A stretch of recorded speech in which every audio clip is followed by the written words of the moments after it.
Hello everyone, I am MANO Scaling, and I am here to help you today. I know you use this video to fall asleep, so before that, please like the video and subscribe to the channel, and also tell me where you are from and what time you are watching. Now get comfortable and relax.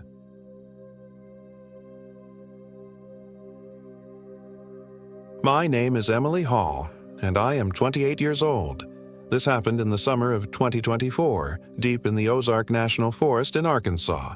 I'd been planning a solo hiking trip for months, something to clear my head after a particularly brutal breakup and the stress of my job as an emergency room nurse in Little Rock. The constant parade of human suffering had worn me down, and I needed solitude, silence, and the healing power of nature. I'd chosen a remote trail system near the Buffalo National River, in an area locals called the Hollows. It was off the standard tourist maps, which was exactly what I wanted. A patient of mine, an elderly man named Clyde who'd grown up in the region, had mentioned it when I told him about my plans. There was something in his tone when he spoke about it, a slight hesitation that I should have paid more attention to. "Beautiful country out there, but folks don't much go to the Hollows anymore," he'd said. I asked him why, and he'd just shrugged. Bad memories, I suppose? In retrospect, I should have pressed him for details. The trailhead was at the end of a gravel road that deteriorated the further I drove. My small SUV handled it well enough, but by the time I reached the small clearing that served as a parking area, I hadn't seen another vehicle for over an hour. The air was thick with humidity when I stepped out, the July heat pressing down even through the dense canopy of oak and hickory trees. Birds called in the distance, but otherwise the forest was oddly quiet. I checked my phone, no service as expected, and made sure the offline maps were downloaded. Then I shouldered my pack, double-checked that I had my knife, bear spray, and first aid kit easily accessible, and set off down the narrow trail. The first few hours were uneventful. The trail wound through beautiful stands of old-growth forest, occasionally opening to breathtaking vistas of the rolling, tree-covered mountains. I crossed several small streams, their water crystal clear and cool. By late afternoon, I'd made it about 8 miles in and found a perfect camping spot near a small waterfall emptying into a placid pool. I set up my tent on a flat area about 30 feet from the water, collected firewood, and prepared a simple dinner. As the sun began to set, I sat by my small fire, listening to the chorus of cicadas and watching the stars appear overhead. For the first time in months, I felt the tight knot of anxiety in my chest begin to loosen. That's when I heard it, a cry in the distance. It sounded almost like a woman's voice, high and tremulous, but with an odd cadence that didn't quite sound human. It came again, closer this time. I stood up, heart suddenly hammering in my chest. "Hello," I called out, immediately regretting it. If it was a person in trouble, they needed help. But something about that sound triggered a primal warning in my brain. Silence followed my call. Even the insects had gone quiet. The only sound was the gentle splash of the waterfall and my own breathing. I sat back down but kept my knife close. Probably just a fox, I told myself. They can sound eerily human sometimes. I doused the fire earlier than I'd planned and retreated to my tent, zipping myself securely inside. Sleep came fitfully, punctuated by strange dreams of being watched by pale faces from between the trees. I woke to birdsong and morning light filtering through the tent fabric. The previous night's unease seemed foolish in the daylight. After a quick breakfast, I packed up and consulted my map. I had planned a loop that would take me deeper into the hollows before circling back to my car in 4 days. Today's route would lead me to an area marked on my map as Stillwater Hollow, where there was supposedly a series of small, interconnected lakes. The trail became less defined as I hiked, sometimes disappearing entirely beneath thick carpets of fallen leaves. Twice I had to backtrack after realizing I'd wandered off course. The forest seemed to grow more dense and tangled the further I went, with vines snaking across the path and thorny undergrowth tearing at my pants. Around noon, I stopped for lunch on a rocky outcropping. The view should have been spectacular, but a strange mist had settled in the valleys below, obscuring everything beyond a few hundred yards. It gave the landscape an otherworldly quality, as if I were looking at some primordial Earth before human existence. As I was packing up to continue, I noticed something odd. A small cairn of stacked stones that I hadn't seen when I first sat down. It was perfectly balanced with a large flat stone on top. Someone had been here recently. Or had the cairn been there all along, and I somehow missed it? The thought of other hikers nearby should have been comforting, but instead, it heightened my sense of unease. I found myself moving more quietly, listening intently for sounds of other people. But the forest remained eerily silent apart from the occasional distant bird call. By mid-afternoon, the trail descended into a hollow where the trees grew so close together that little sunlight penetrated. The temperature dropped noticeably, and the air felt damp against my skin. According to my map, Stillwater Hollow should be just ahead. When I emerged from the dense forest into the clearing, I stopped short. Before me lay not the series of lakes I'd expected, but a single, large body of water, perfectly circular, its surface so still it looked like black glass. Mist clung to its surface and writhed along the shoreline. There were no birds here, no insects buzzing, just absolute silence. My instinct was to turn around immediately, but according to my map, the trail continued on the other side of the water. I would have to skirt the edge of the lake to pick it up again. As I walked along the shore, the fine hairs on my arms stood up. The silence was oppressive, broken only by the soft crunch of my boots on the pebbled shore. About halfway around, I spotted something pale among the rocks ahead. Drawing closer, I realized it was a deer skull, bleached white by the elements. Around it were other bones, more deer, perhaps, but also smaller animals. A lot of them. I quickened my pace, eager to leave the strange lake behind. Just as I was about to re-enter the forest on the far side, movement on the water caught my eye. I turned to look and felt my blood turn to ice. In the center of the lake, a pale face was visible just above the waterline. It was too far away to make out features clearly, but it seemed to be looking directly at me. Then it sank soundlessly beneath the surface. I ran into the forest, heart pounding, not slowing until the lake was well behind me. It must have been an animal, I told myself, a beaver or an otter. It couldn't have been a human face. Who would be swimming in that cold, isolated lake? The trail climbed steeply away from the hollow, which suited me fine. I wanted as much distance as possible between myself and that place. As I hiked, the forest gradually returned to a more normal state. Birds singing, squirrels chattering, the occasional rustle of larger animals moving away at my approach. By evening, I'd reached my planned camping spot, a flat area near another small stream. I was exhausted from the day's journey and the adrenaline crash following my scare at the lake. After setting up camp and eating, I fell into a deep sleep almost immediately. I dreamed of water filling my tent, rising slowly around me and pale, webbed hands reaching up through the floor. I woke with a start, heart racing to find my sleeping bag and the tent floor soaking wet. Had the stream overflowed in the night? But when I unzipped the tent and looked out, the stream was exactly where it had been, at least 20 feet away and well below the level of my campsite. The moisture in my tent seemed to have no source. Everything was wet.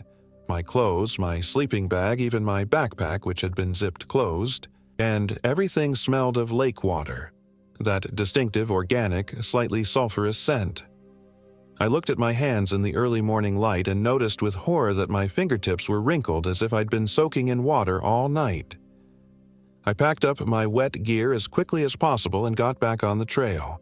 The map showed a ranger station about 5 miles ahead. I wasn't due to reach it until tomorrow according to my original plan, but I decided to push on and get there today. The strange events had me rattled, and I thought it might be good to see another human being. The forest seemed different that morning. The trees more twisted, the shadows deeper. Twice I thought I heard footsteps behind me, but when I turned to look, nothing was there. The trail began to seem unfamiliar.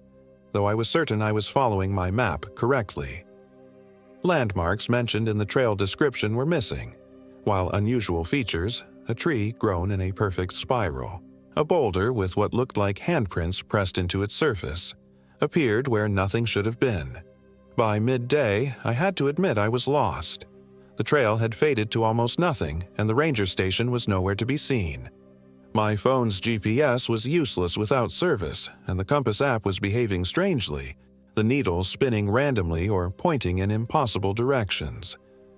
I decided to backtrack to the last place I was certain of my location, a distinctive rock formation I'd passed earlier in the morning.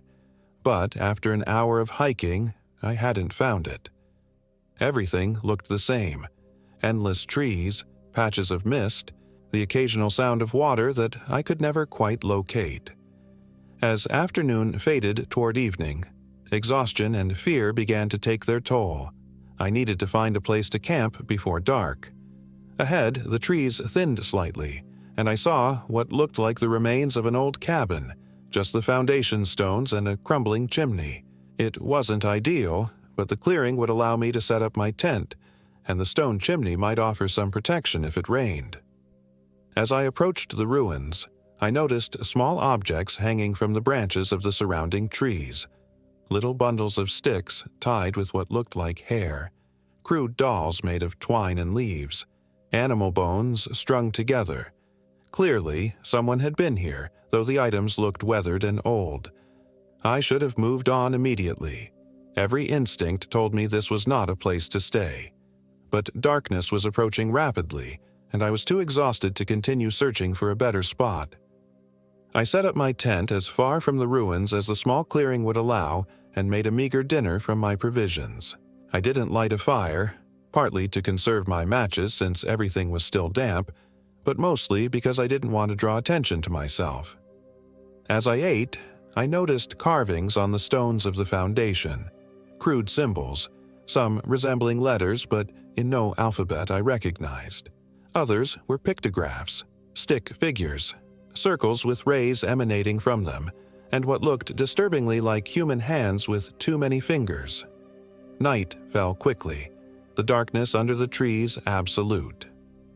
I retreated to my tent, clutching my knife and trying to calm my racing thoughts. Sleep seemed impossible, but eventually, exhaustion won out over fear. I woke to whispering. Multiple voices, too faint to make out words, seemed to surround my tent. I froze, straining to listen. The voices continued, sometimes rising in volume before fading again, as if their owners were circling my campsite. "Who's there?" I called out, my voice cracking. The whispering stopped instantly. Then came a sound like nails dragging across the fabric of my tent, circling slowly around. I clutched my knife tighter, my breath coming in short gasps. "I'm armed," I warned, trying to sound braver than I felt. A low chuckle answered me, a sound so wrong, so inhuman that tears sprang to my eyes. It was followed by a thump against the side of the tent as if something heavy had been thrown against it, then another, and another. I unzipped the tent with shaking hands and scrambled outside, knife at the ready. The clearing was empty. No people, no animals, nothing that could have made those sounds.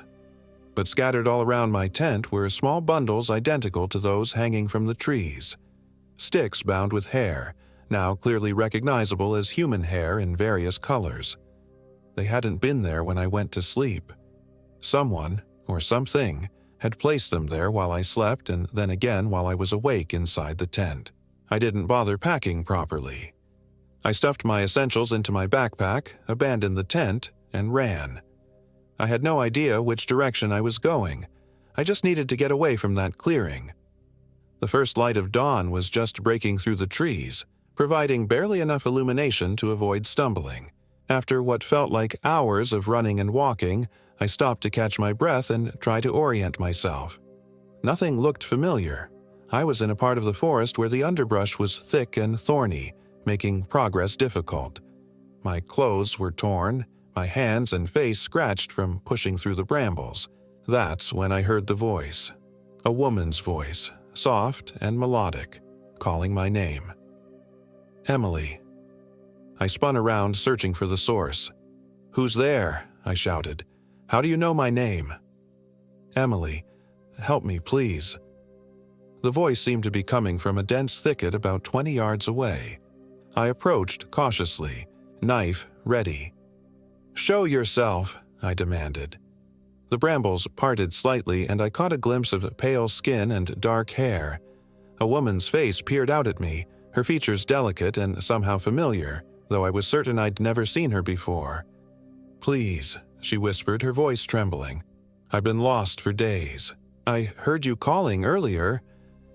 I hadn't been calling out, but I was too relieved to see another person to dwell on this discrepancy. "Are you hurt?" I asked, moving closer. She shook her head. "Just scared, so scared. There's something in these woods, something that follows me." "I know," I said. "I felt it too. We need to get out of here. Do you have any idea which way leads back to the trailhead?" She pointed to her left. "I think it's that way. I found an old trail marker earlier." It was better than wandering aimlessly. "I'm Emily," I said, though she already seemed to know my name. "Lillian," she replied with a slight smile. There was something off about that smile, but I couldn't place what. We set off in the direction she'd indicated, pushing through the underbrush. Lillian moved with surprising grace, barely disturbing the branches that seemed to catch and tear at me constantly. She remained slightly ahead, occasionally glancing back to make sure I was following. "How long have you been out here?" I asked as we walked. "Oh, a very long time," she said, her voice taking on an odd cadence. "These woods, they don't like to let go once they have you." A chill ran down my spine. "What do you mean?" She stopped and turned to face me. In the dappled light filtering through the canopy, her skin looked almost translucent, the blue veins beneath clearly visible. Her eyes, which I had thought were brown, now appeared to have no color at all, just black pupils surrounded by white. "The Hollows has its own rules, Emily, its own appetite." Her smile widened, revealing teeth that seemed too sharp, too numerous. "Those who enter don't always leave. Some stay and become part of it." I stepped backward, raising my knife. "Who are you? What are you?" She tilted her head, the movement jerky and unnatural. "I am Lillian, or at least I was Lillian, before I got lost, before I got hungry." She took a step toward me, and I saw that her feet didn't quite touch the ground. Beneath the hem of her dirty jeans there was a space, just an inch or so, between her boots and the forest floor. I turned and ran, crashing through the underbrush without regard for direction or the branches that whipped across my face. Behind me, I heard Lillian laugh, that same inhuman chuckle I'd heard outside my tent. "You can't run from the Hollows, Emily. It's already inside you. Remember the water? Remember how it found you?" I ran until my lungs burned and my legs threatened to give out. When I finally stopped, gasping for breath, there was no sign of pursuit. I was in a small clearing, the forest unusually bright around me. Looking up, I realized why. I was standing beneath a perfect circle of open sky, the trees forming an unbroken ring around the clearing's edge.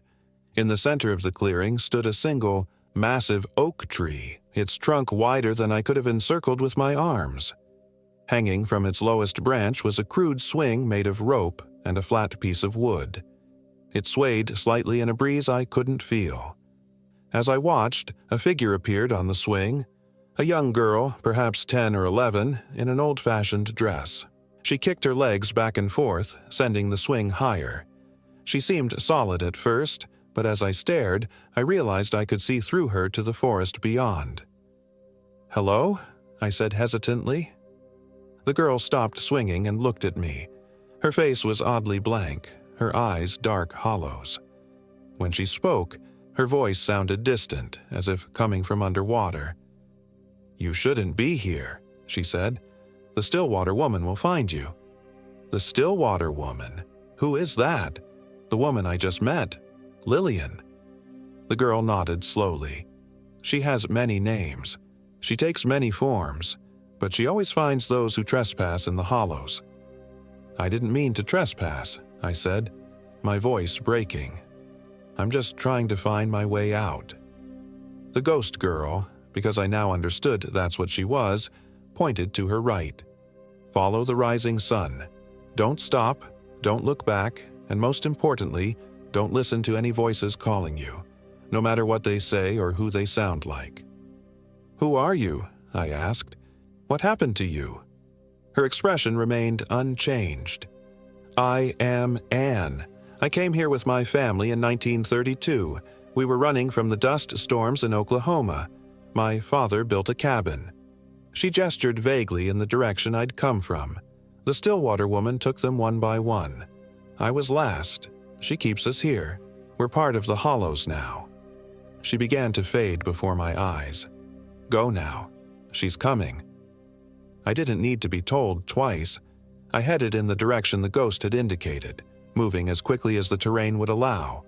The forest seemed to resist my progress.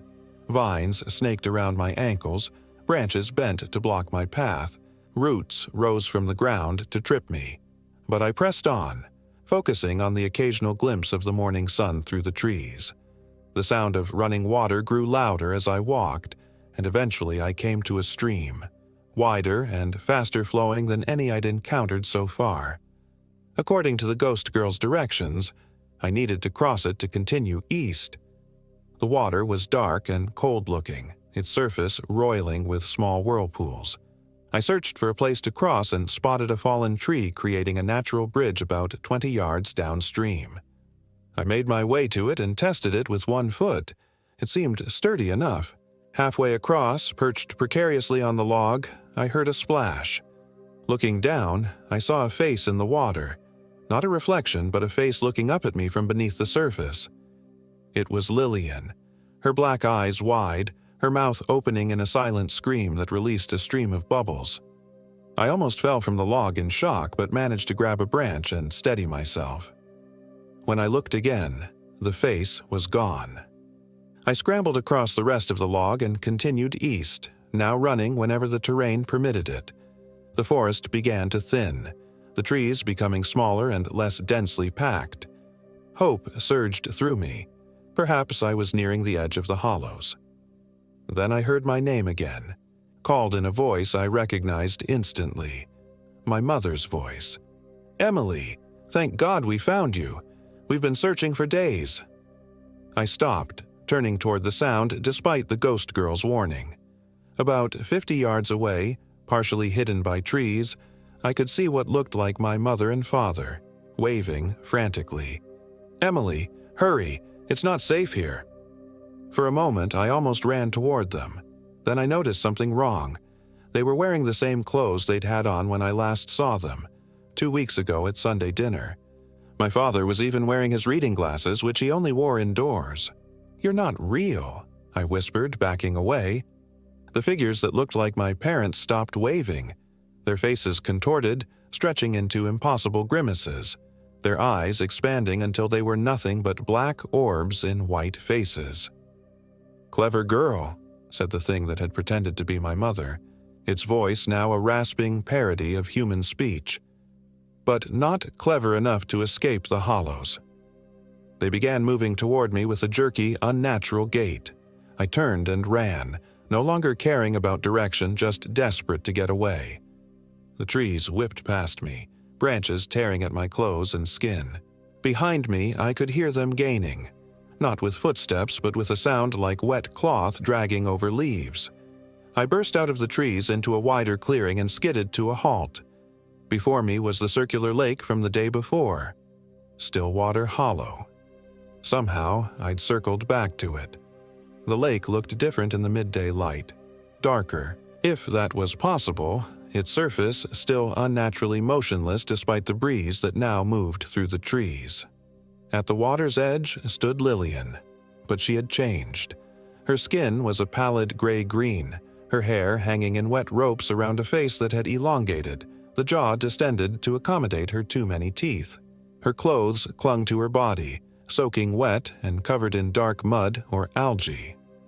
"Welcome back, Emily," she said, her voice bubbling as if she were speaking through water. "I knew you'd return to the water. They always do. I looked behind me. The things pretending to be my parents had disappeared, but I could hear them crashing through the underbrush, getting closer. I was trapped between them and the lake, between them and Lillian, who I now understood was the Stillwater woman the ghost girl had warned me about. Lillian stretched out one elongated hand. Her fingers were webbed, ending in sharp, black nails. "Come into the water, Emily. It's not so bad once you surrender to it. You'll be part of something ancient, something powerful." "No," I said, backing away as she approached. "Stay away from me." She moved with unnatural speed, closing the distance between us before I could react. Her cold, wet hands grasped my arms, her strength surprising and terrifying. Her face was inches from mine, her breath smelling of stagnant water and decay. "The Hollows needs new blood, new life," she hissed. "It's been so long since someone came this deep, someone with your vitality." I struggled against her grip, but it was like being held by iron bands. She began dragging me toward the water, my heels leaving furrows in the soft earth of the shoreline. In desperation, I remembered my knife. With my right hand, I reached into my pocket where I'd stashed it after running from the ghost girl. The blade wasn't much, just a 4-inch folding knife I'd brought for utility rather than protection, but the metal seemed to burn in my hand as I flicked it open. Without hesitation, I plunged it into Lillian's side, between her ribs where a human heart would be. She made a sound unlike anything I'd ever heard, part scream, part gurgle, and released me. Black liquid that might have been blood pulsed from the wound, steaming when it hit the ground. She staggered backward, her face contorting with rage and pain. "You cannot kill what has already died," she snarled, but there was uncertainty in her voice. She looked down at the wound, where the black ichor continued to flow. I didn't wait to see what would happen next. I ran along the shoreline, looking for the trail I'd followed the day before. Finding it, I sprinted into the forest, away from the lake, away from Lillian and the things that had impersonated my parents. I ran until I couldn't run anymore, then walked, and when I couldn't walk, I crawled. The sun crossed the sky and began to set, but still I pressed on, following the trail as best I could in the fading light. When darkness made further progress impossible, I climbed a tree and wedged myself in a fork between two large branches, tying myself in place with a length of paracord from my pack so I wouldn't fall if I slept. I didn't expect to sleep, but exhaustion claimed me almost immediately. I dreamed of dark water rising up the trunk of my tree, of webbed hands reaching for my ankles, of Lillian's distended face grinning up at me with too many teeth. I woke at dawn, stiff and sore but alive. Below me, the forest floor was untouched, no sign of water or nocturnal visitors. I untied myself, climbed down and consulted my map and compass. The compass was working normally again, the needle pointing steadily north. According to the map, if I continued following the trail I was on, I should reach a Forest Service road within 5 miles. The hike was uneventful, the forest almost disappointingly normal in the morning light. Birds sang, squirrels chattered, and once I even startled a deer that bounded away through the underbrush. It was as if the horrors of the previous days had been nothing but a nightmare. When I reached the Forest Service road, I could have wept with relief. It was unmistakably man-made, its gravel surface solid and real beneath my feet. I turned left, which according to my map should lead eventually to a main highway. After walking for perhaps an hour, I heard the most beautiful sound in the world, a car engine. An older man in a pickup truck stopped when I flagged him down. His name was Bill, and he was checking on some hunting blinds on his property adjacent to the National Forest. He took one look at my torn clothes, scratched face, and wild eyes, and offered me a ride to the nearest town without asking questions. It wasn't until we were well away from the forest that he spoke again. "You came from the Hollows, didn't you?" he asked, his weathered face serious. I nodded, not trusting myself to speak. "My grandfather used to tell stories about that place," he said. "About the things that live in the water there. Most folks around here know better than to go too deep into that part of the forest." "Why isn't it marked on the maps?" I asked. Why aren't there warnings?" Bill shrugged. "There used to be signs, I reckon, but they kept disappearing. And the rangers, well, they don't like to talk about the things they've seen out there. Easier to pretend it's just stories." We drove in silence for a while before he spoke again. "You're lucky, you know? Not many come back from the hollows." I thought of Lillian and the black blood that had poured from her wound. I think I hurt one of them, something that called itself the Stillwater Woman. Bill's hands tightened on the steering wheel. "You can't kill them, not really, but sometimes if you hurt them badly enough, they'll let you go out of respect." He glanced at me. "Or maybe they just let you go so you'll tell others. So you'll bring them new visitors." A chill ran through me at his words. I would never tell anyone to go there. "No, I don't expect you would," he said, "but the nightmares might follow you home. And the hollows. It has ways of calling to those it wants." When we reached the small town of Marshall, Bill dropped me at a motel. I used the credit card I'd thankfully kept in my pocket to get a room, then stood under the shower for nearly an hour, trying to wash away the feeling of the forest from my skin. I called my parents from the motel phone, assuring them I was fine but had gotten turned around in the woods and lost some of my gear. They offered to drive out and get me, but I told them I'd already arranged a bus ticket home for the next day, which was true. I slept fitfully that night, waking often from dreams of dark water and reaching hands. In the morning, I bought fresh clothes from a local store to replace my torn and filthy hiking gear, then caught the bus back to Little Rock. It's been 3 months since I escaped the hollows. I've told no one the full story until now. Most nights I still dream of Lillian and the lake, of the ghost girl Anne on her swing, of the things that wore my parents' faces. Sometimes I wake to find my sheets damp, my fingers wrinkled as if I've spent hours in water, and sometimes, when I'm alone in my apartment at night, I hear whispering, too faint to make out words but familiar in its cadence. On those nights, I leave every light burning until dawn. I've researched the history of the hollows since my return. There are scattered reports going back more than a century of hikers and hunters going missing in that area. Local folklore speaks of a lady in the lake who lures travelers to their doom. One account from 1932 mentions a family of Dust Bowl refugees who built a cabin in the area and then vanished without a trace. Their youngest daughter was named Anne. I've thought about reporting what happened to the Park Service or even the police, but what would I say? That I was attacked by a water spirit? That I met a ghost? That the forest itself seemed to conspire against me? They'd think I suffered from exposure or ate something that made me hallucinate. So I keep my story to myself, and I never hike alone anymore. I avoid bodies of water. Even swimming pools make me anxious now. And I've developed an intense dislike of rain. Sometimes I catch myself staring at maps of the Ozarks, my eyes drawn to that unmarked area where the hollows lies. In those moments, I feel a pull, an urge to return, to see the circular lake once more, to find out if Lillian is still there, waiting. But then I remember the ghost girl's warning and the black ichor that flowed from Lillian's wound. I remember the webbed hands and too many teeth, and I stay far, far away from the hollows, away from...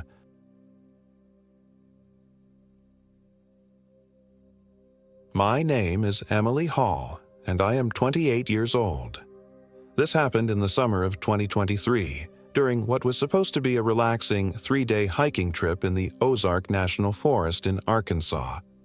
I still wake up in cold sweats, the memories as vivid as if they happened yesterday.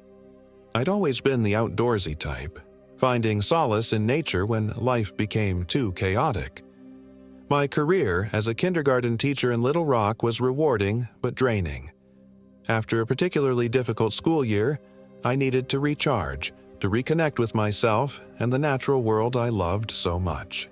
The Ozarks seemed perfect: ancient mountains, dense forests, and miles of secluded trails.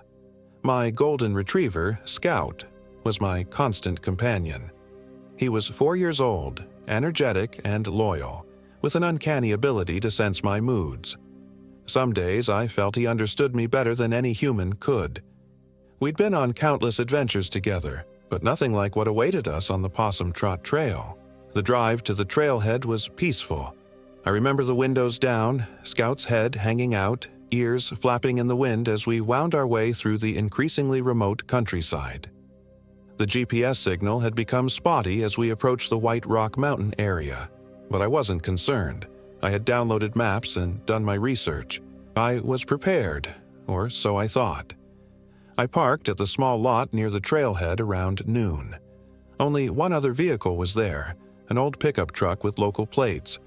The air felt different as I stepped out of my car, heavier somehow, like the forest was breathing around me. Scout seemed to notice too, his usual excitement tempered by cautious sniffs of the air. "It's just us and the wilderness, boy," I said, scratching behind his ears. 3 days of peace and quiet. I shouldered my pack, tent, sleeping bag, provisions, first aid kit, water purifier, the works, and we set off. The trail was well marked initially, winding through stands of oak and hickory. The afternoon sun filtered through the canopy, casting dappled shadows across the path. We made good time, stopping occasionally for water breaks and to take in the views. Around mid-afternoon, we came across our first fellow hiker, an older man with a weathered face and a worn canvas backpack. He was sitting on a fallen log, carving something with a pocket knife. He introduced himself as Frank Calder, a local who'd been hiking these woods for decades. "Heading to Bear Creek?" he asked, his voice gruff but not unfriendly. "Yes, planning to camp there tonight," I replied. "Is it as beautiful as the guidebooks say?" Frank's expression shifted slightly. "Pretty enough, I suppose, but you might consider Black Fork Hollow instead. Better shelter if the weather turns." I thanked him for the advice, but mentioned I had my heart set on Bear Creek. As I turned to leave, he called after me. "The hollow has eyes, miss. Don't wander after dark." I laughed it off as local superstition, a way to spook tourists. Scout didn't seem concerned either, giving Frank a friendly sniff before trotting back to my side. We continued hiking for another 3 hours. The trail gradually became less defined, and I found myself checking my map more frequently. The forest grew denser, the trees taller and more ancient-looking. I started to notice oddities. Trees with strange markings carved into them, small piles of stones arranged in patterns that seemed deliberate. By late afternoon, we reached Bear Creek.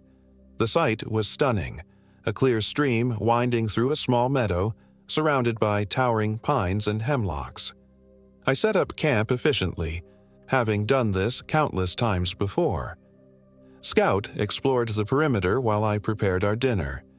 As the sun began to set, I noticed how quickly darkness fell in this part of the forest. The shadows seemed to move differently here, stretching and distorting across the ground. I lit a small fire and sat close to it, Scout curled up at my feet. The night sounds of the forest surrounded us, chirping insects, the occasional hoot of an owl, the rustling of nocturnal creatures. Then, abruptly, silence fell, complete and total silence, as if someone had pressed a mute button on the world. Even the crackling of my fire seemed muffled. Scout's head lifted, his ears perked forward, a low growl forming in his throat. "What is it, boy?" I whispered, scanning the darkness beyond our small circle of light. The fire flickered unnaturally, the flames taking on a strange bluish tint at the edges. Scout stood, hackles raised, facing the direction we had come from.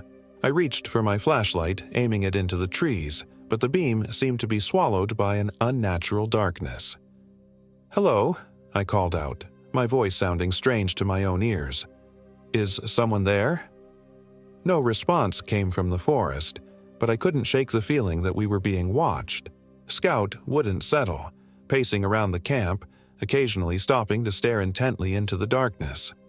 I tried to convince myself it was just wildlife, perhaps a curious deer or even a black bear, but deep down, I knew it was something else.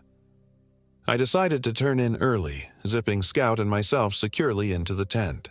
I placed my flashlight, phone, and a small canister of bear spray within easy reach.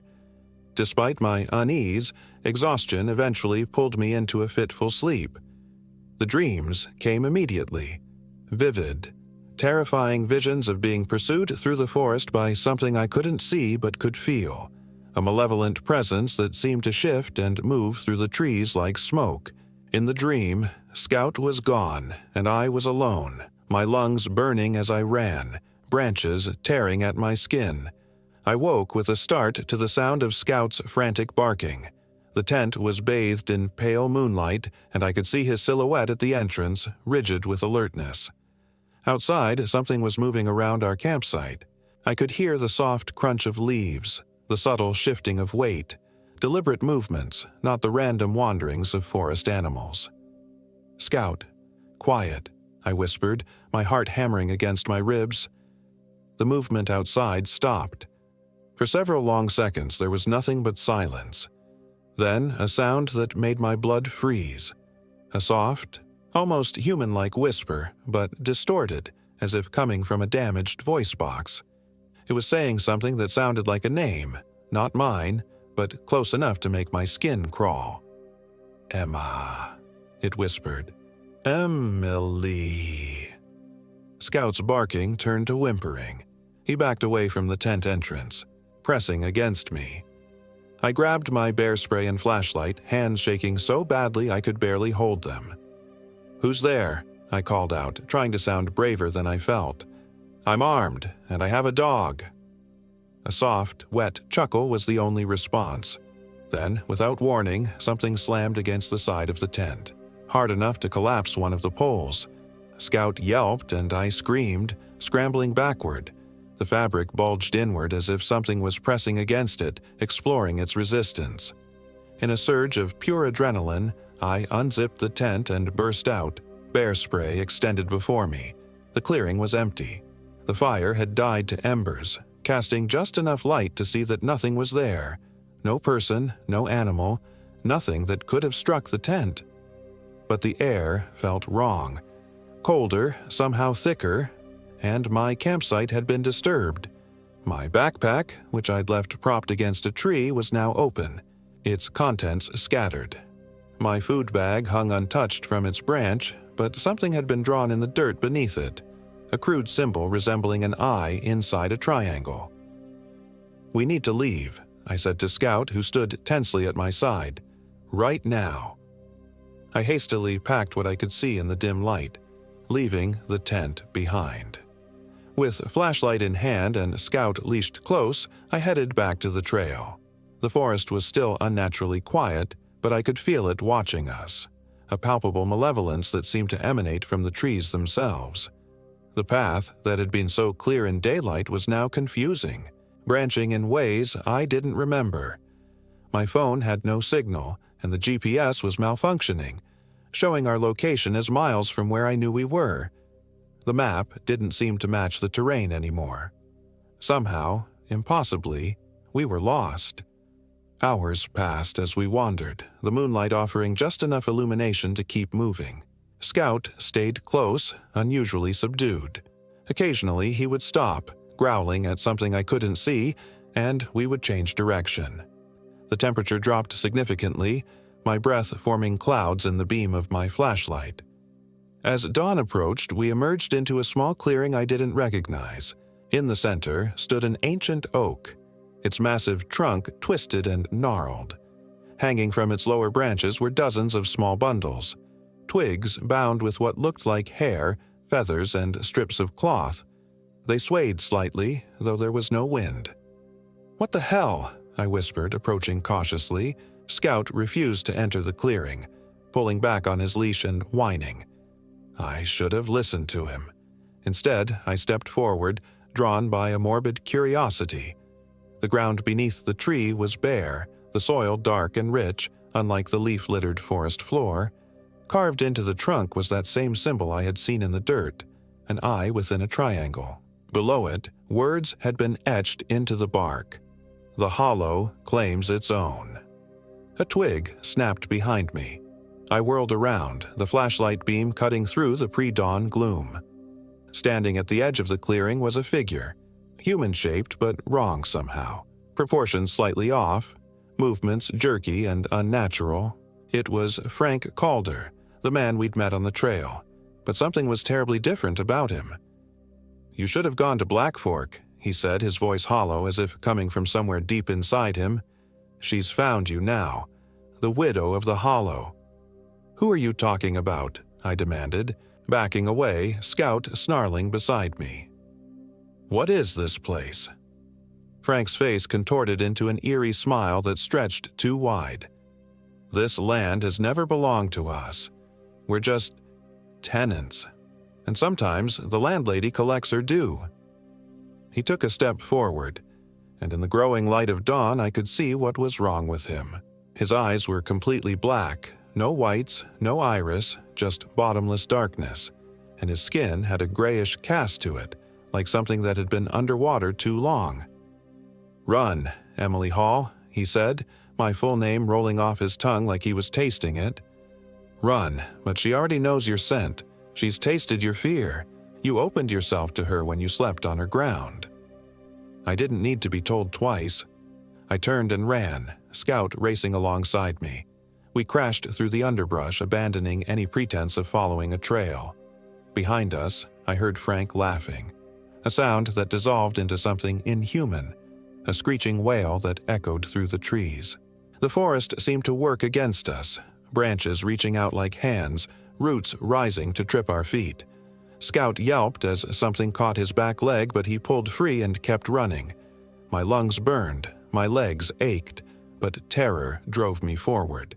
We burst through a thicket and found ourselves on a dirt road. Salvation. I had no idea where it led, but it was man-made, a connection to civilization. We followed it, the rising sun finally providing real light. After about a mile, we came across a small, run-down gas station. An ancient Texaco sign hung crookedly above two rusted pumps. An older woman was sweeping the concrete apron, her gray hair tied back in a severe bun. She looked up as we approached, her eyes widening. "Lord, have mercy," she said, taking in my disheveled appearance and Scout's nervous demeanor. "You come from the Hollow, don't you?" I nodded, too exhausted to speak. She ushered us inside, locking the door behind us. The interior was dimly lit, sparsely stocked shelves lining the walls. She led me to a small back room with a table and chairs, gesturing for me to sit. "My name's Martha Lawson," she said, placing a glass of water before me. "Been running this place for 40 years. Seen your kind before. Hikers who don't listen to warnings." I drank the water gratefully, then recounted my experience. Martha listened without interruption, her weathered face grave. When I finished, she sighed deeply. "The widow of the Hollow," she said.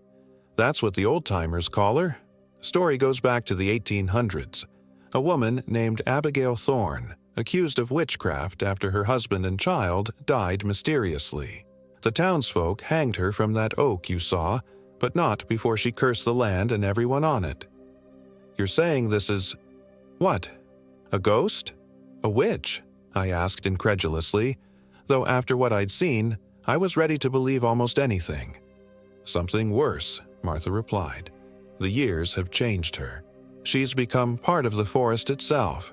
She takes people sometimes, hikers, hunters, locals who wander too far.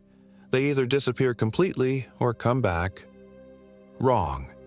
Like Frank Calder," I murmured. Martha's eyes flashed with recognition. "You met Frank? He disappeared 20 years ago. Came back 3 days later, different. Wouldn't talk about what happened to him. Started warning folks away from the Hollow when he wasn't guiding them straight to it." A chill ran through me. "He led me there deliberately." "He probably didn't have a choice," Martha said. "He's her herald now, marks the ones she wants." Scout whined from under the table, pressing against my legs. I reached down to comfort him, noticing something strange. A small bald patch on his back that hadn't been there before. Looking closer, I saw it was a burn mark, in the shape of that same eye within a triangle. "She's marked him. Martha said, her voice dropping to a whisper. "And probably you too. Check your skin." With trembling hands, I rolled up my sleeve. There, on my inner forearm, was a red welt in the same symbol. It hadn't been there before, and it burned when I touched it. "What does this mean?" I asked, fear rising again. "It means she's not done with you," Martha replied. "The mark is like a tether. It can't be removed. She'll pull on it, trying to draw you back." "How do I stop it? There has to be a way." Martha hesitated. "There's a man in Pine Bluff, Elijah Monroe. He knows more about the widow than anyone. If anyone can help you, it's him." She wrote down an address on a scrap of paper. "Take Highway 88 south. It's about 2 hours from here. I'll call ahead, let him know you're coming." I thanked her, and she offered me use of the bathroom to clean up. As I washed my face, I noticed dark circles under my eyes, and my skin had a sickly pallor. I looked drained.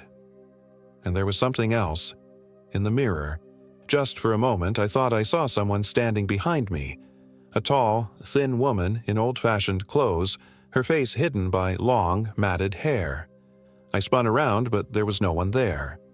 Martha gave me directions to the highway and some food for Scout and me. As I was leaving, she grabbed my arm. "Don't sleep if you can help it," she warned. "That's when she can reach you easiest. And stay out of the woods, any woods, until you see Elijah." I nodded, thanked her again, and set off down the road. It was a long walk to the highway, but I was grateful for the open space and sunshine. Scout stayed close, occasionally looking back the way we had come, his posture alert. After about an hour, we reached the highway and managed to flag down a passing truck. The driver, a middle-aged man named Bill, agreed to take us to Pine Bluff. He was friendly enough, though he gave Scout a wide berth, commenting that there was something off about that dog. As we drove, I tried to stay awake, but exhaustion eventually overtook me. I dozed off, and immediately the dreams returned. The forest, the twisted oak, and now a woman's figure, tall and emaciated, moving through the trees with unnatural grace. In the dream, she spoke to me, her voice like rustling leaves. "You carry a piece of me now, Emily Hall, a seed that will grow. Come back to the hollow. Come home." I woke with a start as Bill shook my shoulder. We had arrived in Pine Bluff, and he had driven me directly to the address Martha had given me. A small house on the outskirts of town, surrounded by a fence covered in strange symbols. Elijah Monroe was waiting on the porch, an elderly black man with white hair and piercing eyes. He nodded to me as if he'd been expecting me for a long time. "You've brought her mark with you," he said as I approached. "I can feel it from here. Come inside, quickly, both of you." The interior of his house was cluttered but organized, shelves lined with books, jars of herbs, and other curiosities. The walls were covered in protective symbols similar to those on the fence. He directed me to a chair and knelt to examine Scout first, running his hands over the mark on my dog's back. "How long has it been?" he asked. "Since you were marked?" "Less than 24 hours, I replied. He nodded. "Good. The binding isn't complete yet. There's still time." "Binding? What binding? Martha said you know about the widow." "Abigail Thorne," Elijah said, moving to examine the mark on my arm. "Yes, I know of her. My great-grandmother was one of the few who tried to defend her during the accusations. She paid for that kindness with her life." He pressed his thumb against my mark and pain shot through my arm. I gasped, pulling away. "The mark is a claim," he explained, "a way for her to find you, to draw you back. The longer you carry it, the stronger her pull becomes. Eventually, you won't be able to resist returning to her." "Like Frank Calder," I said. Elijah's expression darkened. "Frank is one of her favorites. She's taken many over the years, but only a few become her heralds. The rest, they feed her." The clinical way he said this sent ice through my veins. "Can you remove it? The mark?" "Not remove, no, but I can sever the connection, weaken her hold on you. It won't be pleasant, and it won't be permanent. The mark will remain dormant unless you return to the hollow." I looked down at Scout, who was watching Elijah warily. "And him? Can you help him too?" "Animals are different," Elijah said. "Their spirits are simpler, more resilient. The mark affects them differently. But yes, I can help him." He set to work gathering ingredients from his shelves. Herbs, powders, liquids in small vials. He mixed them in a copper bowl, muttering words I couldn't understand. The mixture began to smoke, giving off an acrid scent that made my eyes water. "This will hurt," he warned, dipping his fingers into the mixture, "but the alternative is worse." He pressed his coated fingers against the mark on my arm. The pain was immediate and intense, like a branding iron against my skin. I cried out, nearly blacking out from the shock of it. Scout began barking frantically. The sensation lasted only seconds but felt like an eternity. When Elijah removed his hand, the mark remained, but it had changed, faded from angry red to a dull brown, like an old scar. "The connection is broken for now," he said, "but the mark itself cannot be removed. It is a part of you now." He performed a similar procedure on Scout, who whimpered but remained still. When it was done, Elijah sat heavily in a chair, suddenly looking every one of his years. "You must never return to the Ozarks," he said. "Not just the Hollow, but any part of that forest. The mark will reactivate, and she will find you again. And next time, the binding will be faster, harder to break." "What exactly is she?" I asked. "Martha called her a witch, but you make it sound like something else." Elijah was quiet for a moment. "She was human once. But hatred and vengeance changed her. The land responded to her rage, her suffering. It absorbed her. Now she's a thing of the forest. Not ghost, not witch, but something between. Something that feeds on fear and life itself." He gave me a small leather pouch containing herbs and instructions for their use. "If you feel the pull beginning again, dreams of the forest, an urge to return, burn these immediately. It will buy you time." I thanked him and asked about payment. He waved me off. "Fighting her is payment enough," he said. "Few escape her mark. Fewer still seek to break it. Most just go back." I spent the night at a motel in Pine Bluff. Scout curled protectively beside me on the bed. Despite my exhaustion, I fought sleep as long as I could, afraid of what might await me in dreams. When I finally succumbed, I slept deeply and dreamlessly. The first gift of Elijah's intervention. The next day, I rented a car and drove back to my vehicle at the trailhead. It was still there, undisturbed. I collected it and headed home to Little Rock, putting as much distance between myself and the Ozarks as possible. That was 6 months ago. The mark on my arm has faded further, now barely visible unless you know what to look for. Scout's fur has grown back over his mark. Sometimes I catch him staring off into the distance, hackles slightly raised, as if he senses something I cannot. Elijah's herbs sit in my nightstand drawer, untouched so far. But there are moments, brief, fleeting moments, when I feel a tug, an inexplicable longing to return to the forest. When I look into mirrors, I occasionally glimpse movement at the edges of my vision. And sometimes, just as I'm falling asleep, I hear a whisper that sounds like my name. Emily. The widow of the Hollow may be dormant, but she is patient, and she remembers those who have been marked. I know, deep down, that this isn't over, that someday the pull will become too strong to resist, that the forest, her forest, will call me home. And I wonder, in those dark hours of the night when sleep eludes me, if Frank Calder once sat where I sit now, telling himself the same comforting lies, that he was free, that he had escaped, that the mark was just a mark, nothing more, until the day he returned to the Hollow and became her herald.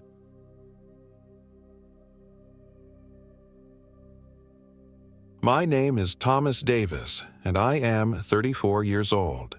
This happened in the Ozark National Forest of Arkansas, near a place locals call Devil's Hollow. I'd always been what you might call a weekend warrior when it came to the outdoors. Living in Little Rock with a desk job designing websites had me craving open spaces whenever Friday rolled around. So when my friend Marcus suggested a 4-day hiking trip into one of the more remote sections of the Ozarks, I jumped at the chance.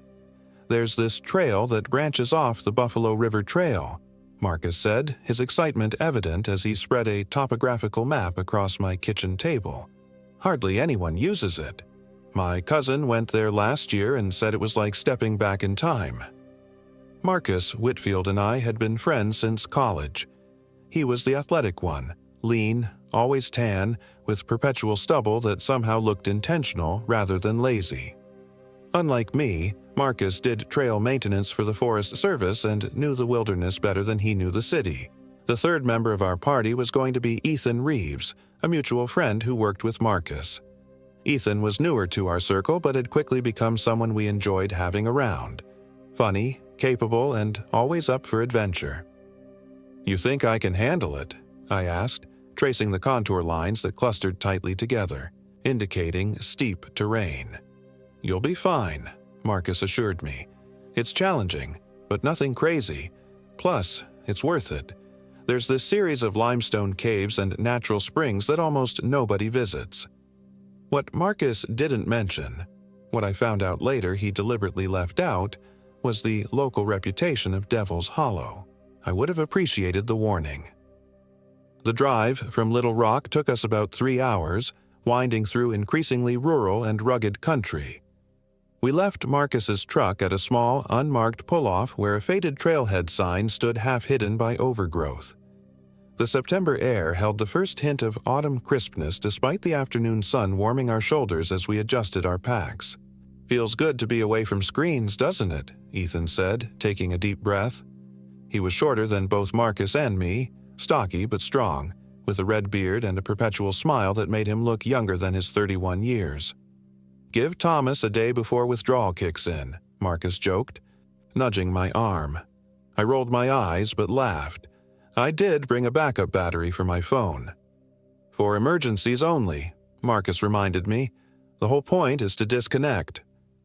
The trail started pleasantly enough, following alongside a clear stream that tumbled over moss-covered rocks.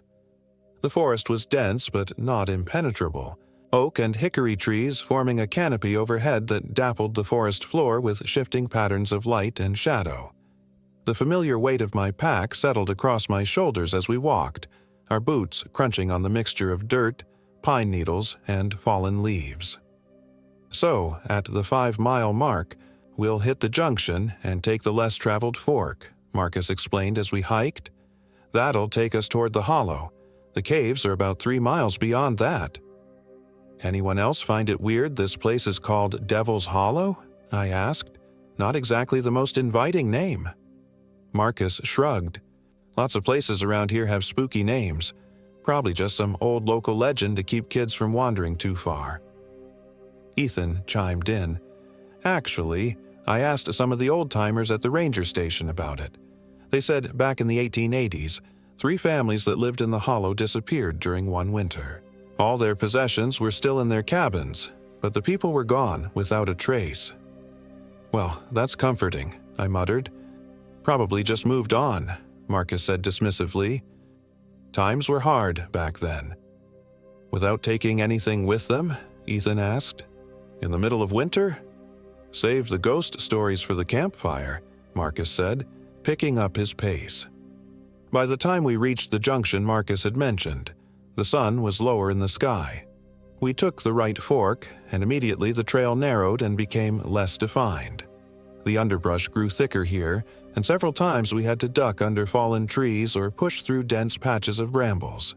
The terrain began to slope downward, and the sound of water grew louder as we approached what must have been a larger stream or small river. "We should set up camp before we lose the light," Marcus suggested after we'd gone another mile or so down the less-traveled path. "There's a good spot by the water just ahead." The campsite was perfect. A small clearing with a natural fire ring of stones left by previous hikers, flat ground for our tents, and a burbling section of the stream just 20 yards away. We went about the familiar routine of setting up camp. Ethan gathered firewood, Marcus filtered water, and I pitched the tents. By the time darkness fell, we had a comfortable fire going and our dinner of dehydrated chili reconstituted in steaming cups. "So," I said, leaning back against my pack and looking up at the stars visible through the break in the canopy above our campsite. "Finish telling us about Devil's Hollow, Ethan." Ethan's face lit up in the orange glow of the fire. "Well, according to what I heard, after those families disappeared, nobody wanted to settle in the hollow anymore. There were stories of strange sounds at night, lights moving through the trees where no one was walking. Standard campfire fare," Marcus commented, but I noticed he was listening intently. "Maybe," Ethan continued, "but the weird part is how consistent the stories are over time. Even into the 1950s and 60s, hunters would report finding animal carcasses arranged in circles. Some said they felt watched. A few claimed they saw someone or something that looked human but moved wrong, too fluid, always just at the edge of their vision. I felt a slight chill that had nothing to do with the night air. And where exactly is this hollow in relation to us? "We're at the edge of it now," Marcus said matter-of-factly. "The hollow proper is the depression we'll hike through tomorrow to reach the caves." I looked into the darkness beyond our fire's reach. The forest seemed to absorb the light, creating an impenetrable wall of black. For just a moment, I thought I saw movement, a shifting of the darkness that suggested something solid, but when I focused, there was nothing there. "I think your story's getting to me," I laughed, though it sounded hollow even to my own ears. "The best part," Ethan said, lowering his voice, "is what the old man at the ranger station told me last week. He said every few decades someone goes missing in Devil's Hollow. Hikers, mostly, solo ones, or small groups. The most recent was in 2001. 2 college students from the University of Arkansas. They found their campsite intact, food half-eaten, but no sign of struggle." "Okay, that's enough," Marcus cut in, his voice harsher than necessary. "We're here to enjoy ourselves, not freak each other out with local superstitions." "What's wrong, Marcus?" I teased, trying to lighten the mood. "You're not scared, are you?" "No," he said firmly, "but I don't see the point in working ourselves up over nothing. We're experienced enough to handle whatever's out here, which is just wildlife and terrain." We fell silent after that, each lost in our own thoughts as we watched the fire slowly burn down to embers. I found myself listening more intently to the forest sounds around us, the rustling of leaves in the slight breeze, the occasional snap of a twig as nocturnal creatures moved about, the constant murmur of the stream nearby. Before turning in for the night, I walked to the edge of the campsite to relieve myself. Standing there in the darkness, I had the distinct sensation of being observed. My neck prickled with that peculiar awareness humans have inherited from our ancestors, the knowledge that I was prey in that moment. I quickly finished and hurried back to the safety of our camp, telling myself it was just Ethan's stories getting into my head. I crawled into the tent I shared with Marcus and zipped myself into my sleeping bag. Outside, I could hear Ethan settling into his one-person tent, the nylon rustling as he arranged his gear. "Marcus," I whispered after a few minutes of lying in the darkness. "You awake?" "Yeah," came his reply, his voice oddly strained. "Have you been to this exact area before?" There was a long pause before he answered. "Not exactly here, no, but close enough." Something in his tone made me push further. "What aren't you telling us about this place?" Another pause, longer this time. "Go to sleep, Thomas. We've got a lot of ground to cover tomorrow." I wanted to press him, but exhaustion from the day's hike was beginning to claim me. As I drifted towards sleep, I thought I heard something. A sound that wasn't the wind or the water or any animal I could identify. It was almost like a voice, but stretched and distorted, calling from far away. I strained to listen, but sleep pulled me under before I could make sense of it. I woke to gray morning light filtering through the tent fabric and the smell of coffee brewing. Crawling out of my sleeping bag, I found Marcus already up and tending to a small morning fire with a pot of water heating up. "Sleep okay?" he asked, not meeting my eyes. Fine, I lied, not wanting to admit that my dreams had been troubled by shadowy figures standing over our tents. Where's Ethan? Went to fill the water bladders at the stream, Marcus said, measuring coffee grounds into our camp press. As if summoned by his name, Ethan emerged from the trees, carrying our 3 water reservoirs. But something was off about his expression, his usual easy smile replaced by a tight-lipped grimace. "Everything okay?" I asked as he handed me my 2-liter bladder. "Yeah," he said quickly, then after a momentary hesitation added, "Actually, no. I found something weird down by the water." Marcus looked up sharply. "What kind of weird?" "There were tracks in the mud. Not animal tracks, at least not any animal I recognize, and I know my tracks." Ethan worked with the Forest Service just like Marcus. He wasn't prone to misidentifying common wildlife signs. "Can you show us?" I asked, already reaching for my boots. The 3 of us walked to the stream together. The morning was cool and damp, mist rising from the water's surface and clinging to the dense vegetation. Ethan led us to a muddy section of bank and pointed. "There," he said simply. I crouched down to examine what had disturbed him. In the soft mud were a series of impressions that made my skin crawl. They were roughly foot-shaped but wrong, too narrow, with elongated toes that seemed to have sharp ends, as if whatever made them had claws. The stride length between prints suggested something that moved with an unnatural gait, longer than a human's stride should be.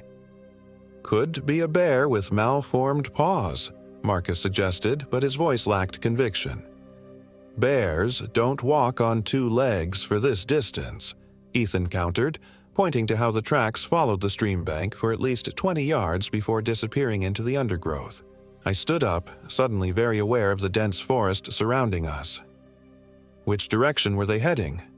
"Downstream," Ethan said. "Away from camp, at least." "We should pack up," Marcus decided. "Get moving toward the caves. We can make it there by midday if we keep a good pace." Neither Ethan nor I argued. Something about those tracks had shifted the mood of our trip from relaxed adventure to vague unease. As we returned to break down our camp, I noticed both of my companions glancing repeatedly toward the woods, scanning the tree line. After a quick breakfast of instant oatmeal and coffee, we packed our gear efficiently and were on the trail within 30 minutes. The path continued to descend into what was clearly the hollow Ethan had spoken of, a wide depression between 2 ridgelines, with the stream we'd camped beside running through its lowest point. As we hiked deeper into the hollow, I began to notice subtle changes in our surroundings. The trees grew more gnarled and twisted the further we went, their branches reaching out like arthritic fingers. The undergrowth thinned, but what remained looked sickly, with pale leaves despite it being late summer. Even the birdsong that had accompanied our hike the previous day seemed to have diminished, creating an unsettling silence broken only by our footfalls and the occasional sound of the stream. "Is it just me, or does everything seem off here?" I finally asked, giving voice to what I suspected we were all feeling. "The soil might be different in the hollow," Marcus suggested, though he too was looking around with a furrowed brow. "Could affect the vegetation." "It's more than that," Ethan said quietly. "Listen, no birds, no insects even." He was right. The forest had gone completely silent around us, creating an acoustic dead zone that felt profoundly wrong. I'd spent enough time outdoors to know that silence in nature often meant one thing: predator.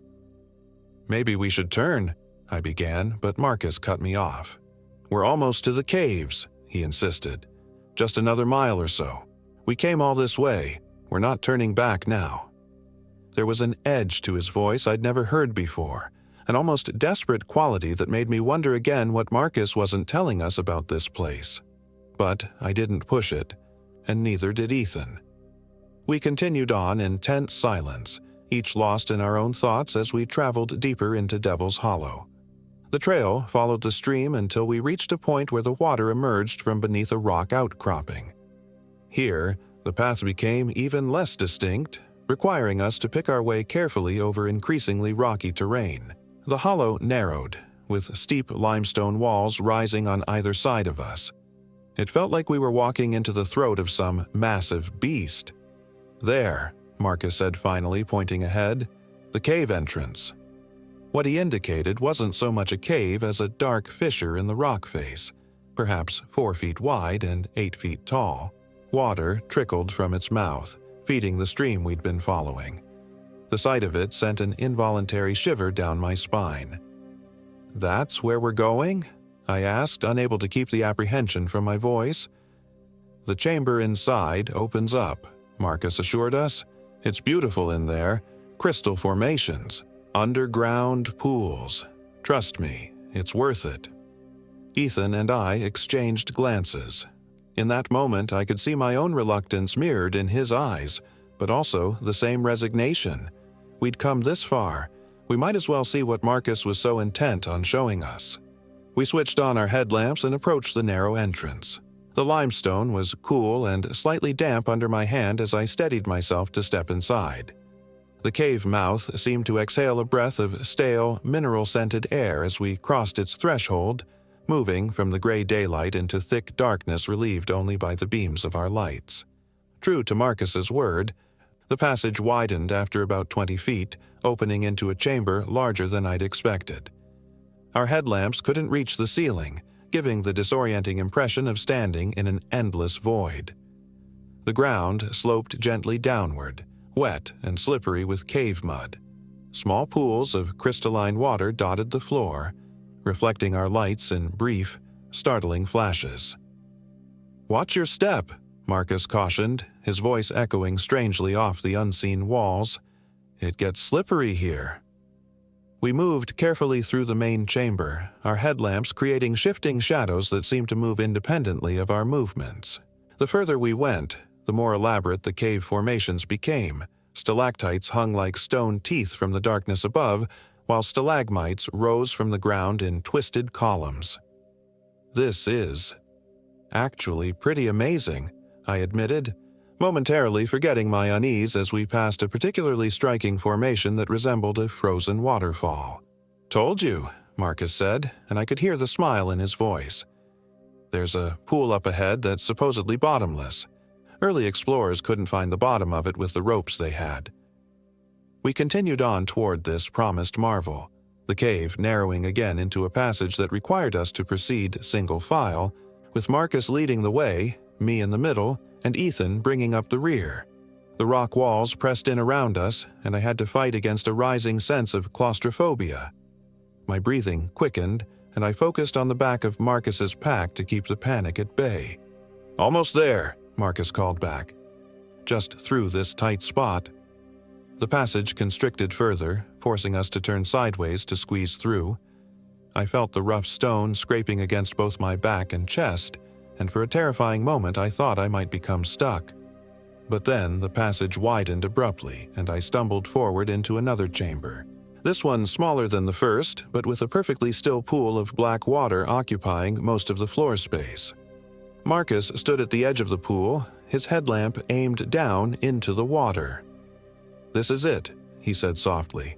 "The bottomless pool." Ethan emerged from the passage behind me, and the three of us stood silently gazing into the dark mirror at our feet. The water was so still it perfectly reflected our headlamps, creating the illusion of 6 lights instead of 3, 3 above and 3 below. I had the distinct impression that we were being watched not just by our reflections, but by something else beneath the glassy surface. "Let's test how deep it is," Ethan suggested, picking up a small rock from the cave floor. He dropped it into the center of the pool. We watched the ripples spread outward from the point of impact, distorting our reflections. But we never heard the rock hit bottom. It simply disappeared into the blackness. "That's unsettling," I said. Marcus knelt at the edge of the pool and reached toward the water with his hand. "I wouldn't do that," Ethan warned sharply. "It's just water," Marcus said, but he withdrew his hand nonetheless. There was something about the pool that felt fundamentally wrong, unnatural in a way I couldn't articulate. The way the blackness seemed to absorb our light rather than reflect it. How the air around it felt several degrees colder than the rest of the cave. the complete absence of the mineral smell that permeated the rest of the cavern. It wasn't just water, I was certain of that. "We should go," I said, surprised by the firmness in my own voice. "Now." Marcus turned to look at me, his face half hidden in shadow despite his headlamp. "We just got here. Something's off about this place." "Marcus," Ethan backed me up. "You don't feel it?" A strange expression crossed Marcus's face, a mixture of fear and what looked almost like guilt. "I need to show you something else first," he said. "Something deeper in the cave system." "Deeper?" I echoed incredulously. "No way. We're at least a quarter mile inside this mountain already. I'm not going any further." "It's important," Marcus insisted, an edge of desperation creeping into his voice. "Please, just a little further." Before either Ethan or I could respond, a sound reached us from the darkness beyond the pool, a soft, wet scraping, like something heavy being dragged across the cave floor. We froze, straining to listen. The sound came again, closer this time, accompanied by what might have been breathing, deep, ragged inhalations that echoed off the stone walls. "What is that?" I whispered, my heart hammering so hard I could feel it in my throat. Marcus's face had gone pale. "We need to move," he hissed, grabbing my arm. "Now." He pulled me back toward the narrow passage we'd come through, with Ethan close behind.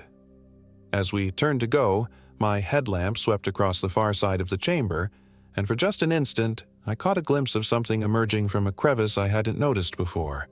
Something pale and elongated, moving with a fluid grace that nothing that size should possess. Panic surged through me as we reached the constricted passage. "You first," Marcus urged, pushing me toward the opening.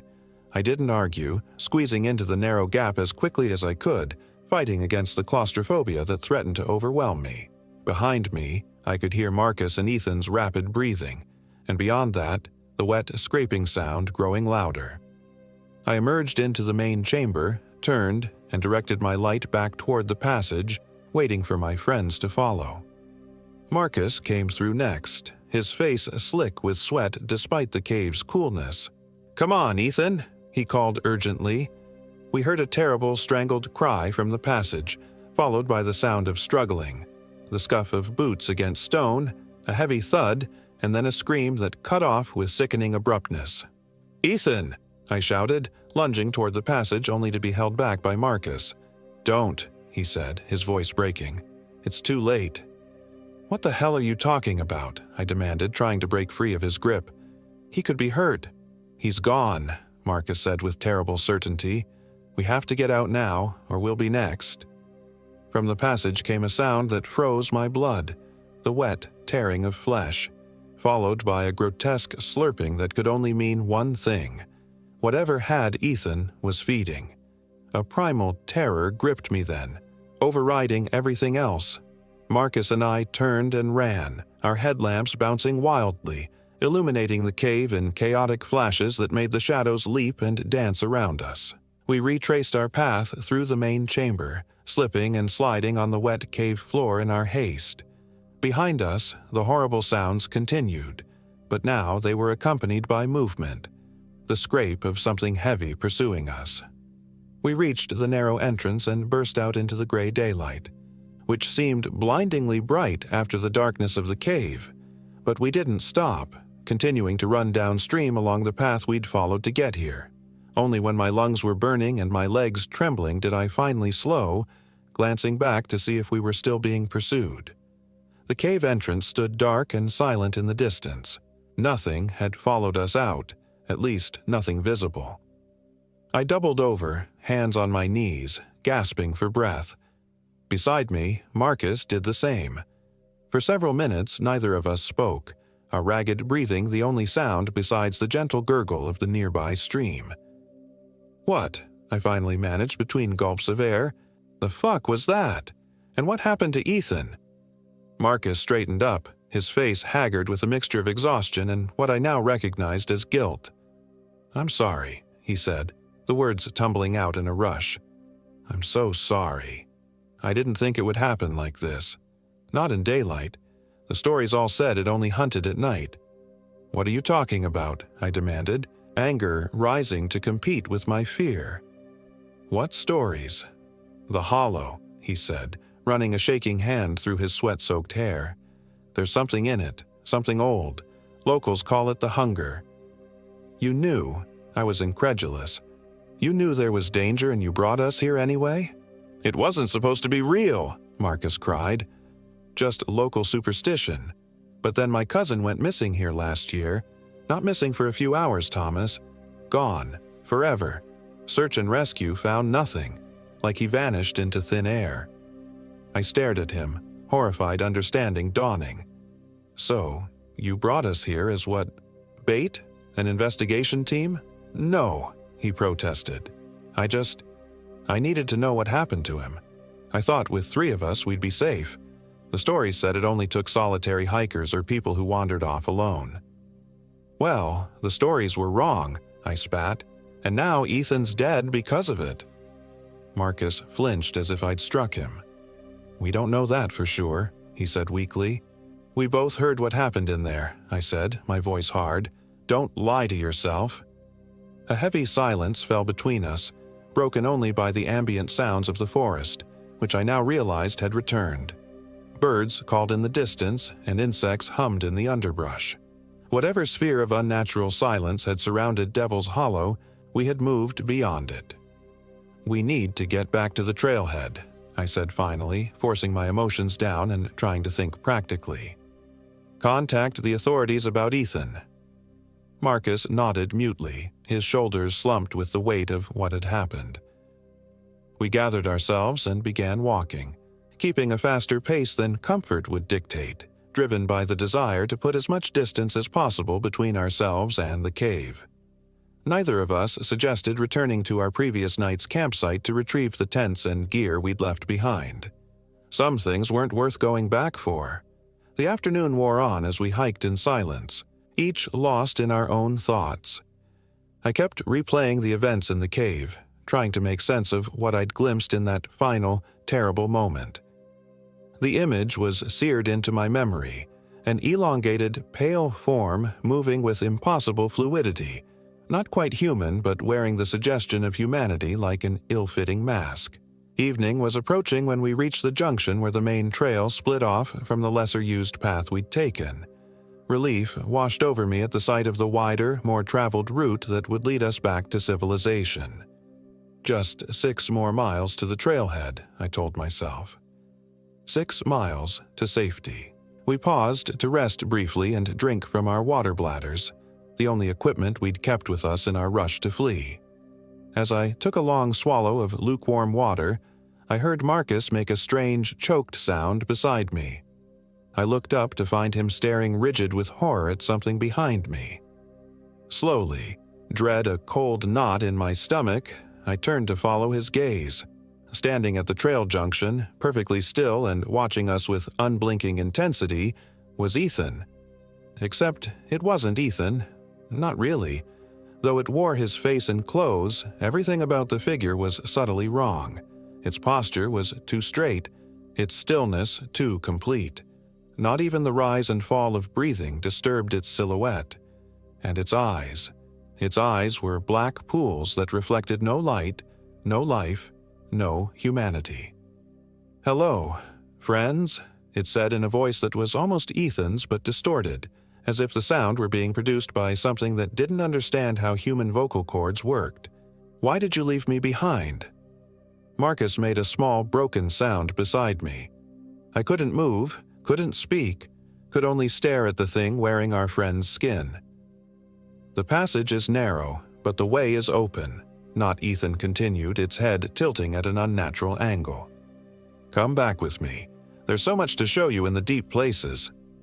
It took a step toward us, its movement fluid but wrong, like watching a puppet controlled by invisible strings. That broke our paralysis. Marcus and I turned as one and ran, abandoning the trail junction and sprinting down the main trail toward the trailhead. Behind us, I heard laughter that started human but warped into something else, a sound no human throat could produce. We ran until our bodies betrayed us, muscles screaming in protest, lungs burning for oxygen. When we finally had to stop, I risked a glance back the way we'd come. The trail was empty. Whatever was wearing Ethan's form hadn't followed, or at least wasn't visible if it had. "What is happening?" Marcus gasped, his face streaked with tears. I had no answer for him. What we'd seen defied explanation, violated everything I understood about reality. All I knew with certainty was that we needed to get out of these woods before darkness fell. We continued at the fastest pace we could manage, pushing through exhaustion and fear. The forest around us grew dimmer as twilight approached, shadows lengthening and deepening. Every snapping twig, every rustle of leaves sent spikes of adrenaline through my system. "There's the sign," Marcus said suddenly, pointing ahead to where the faded trailhead marker was just visible in the gathering gloom. "We're almost there." Relief surged through me at the sight, giving me a second wind.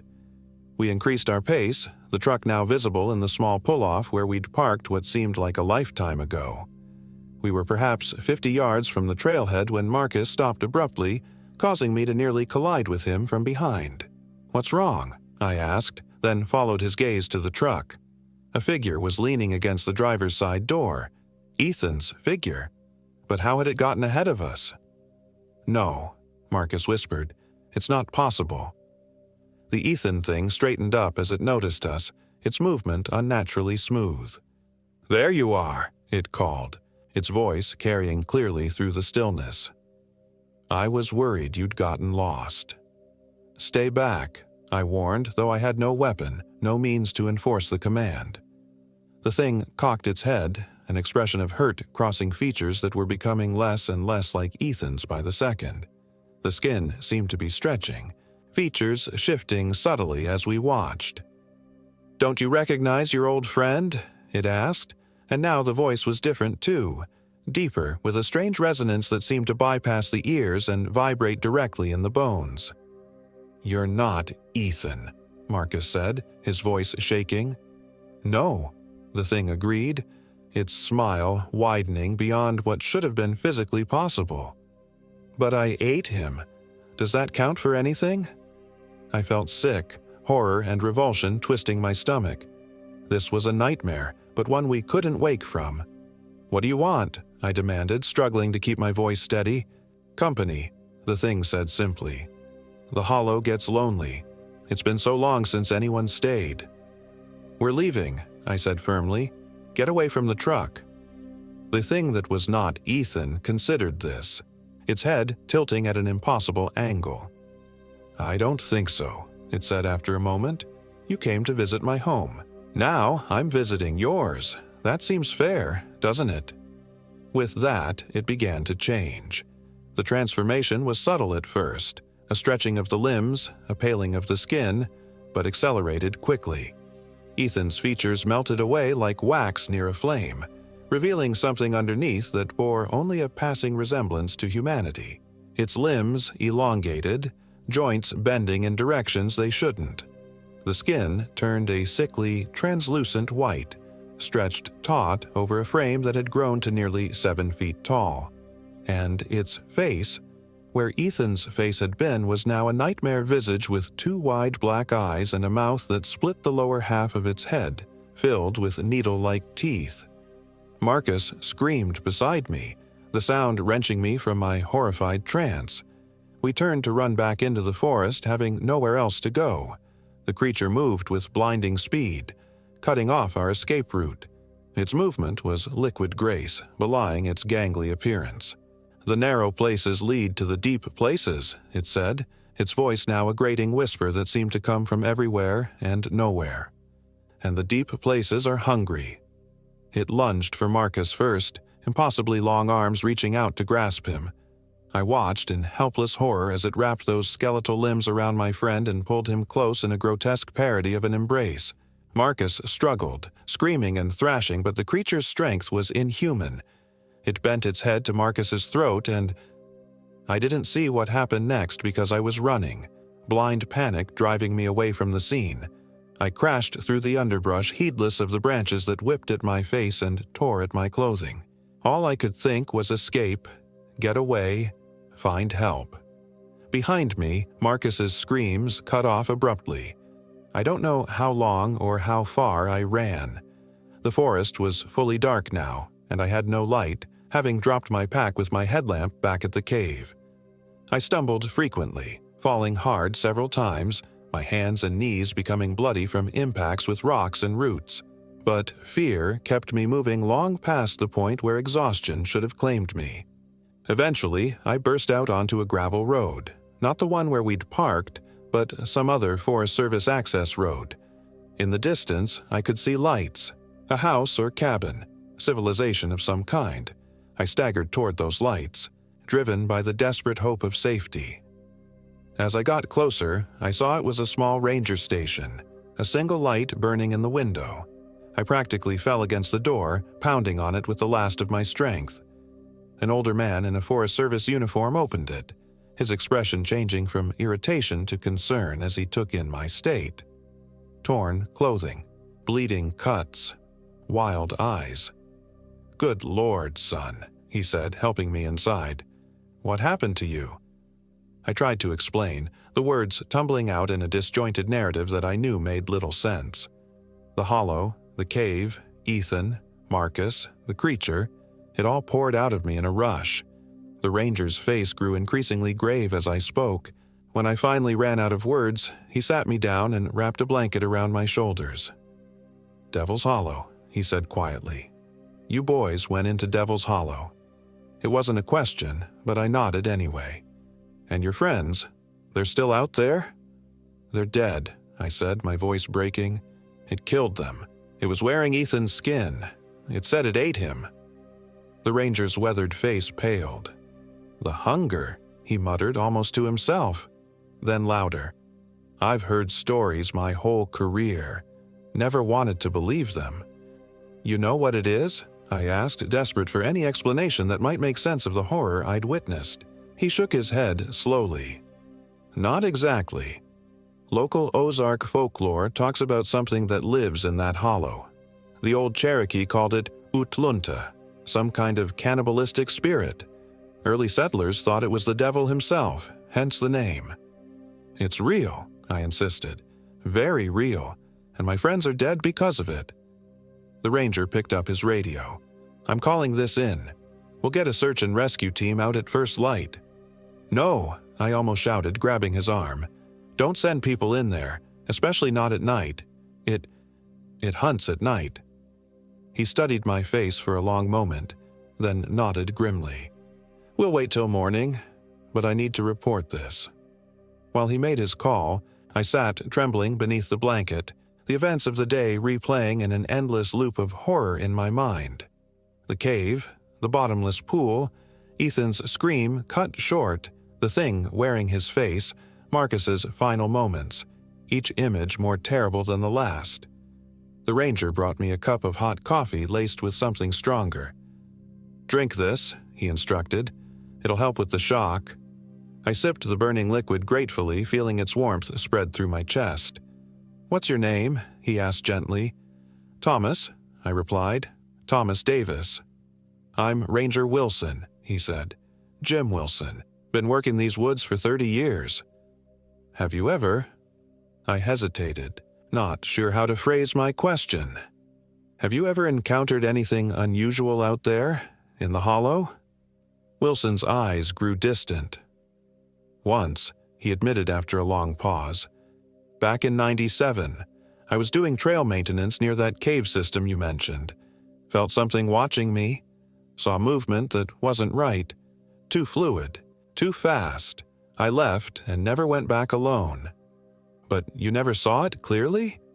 "No," he said, "and I thank God for that every day." We fell silent then, each lost in our own thoughts as we waited for morning to come. I must have dozed off at some point, exhaustion finally claiming me despite the horror still fresh in my mind.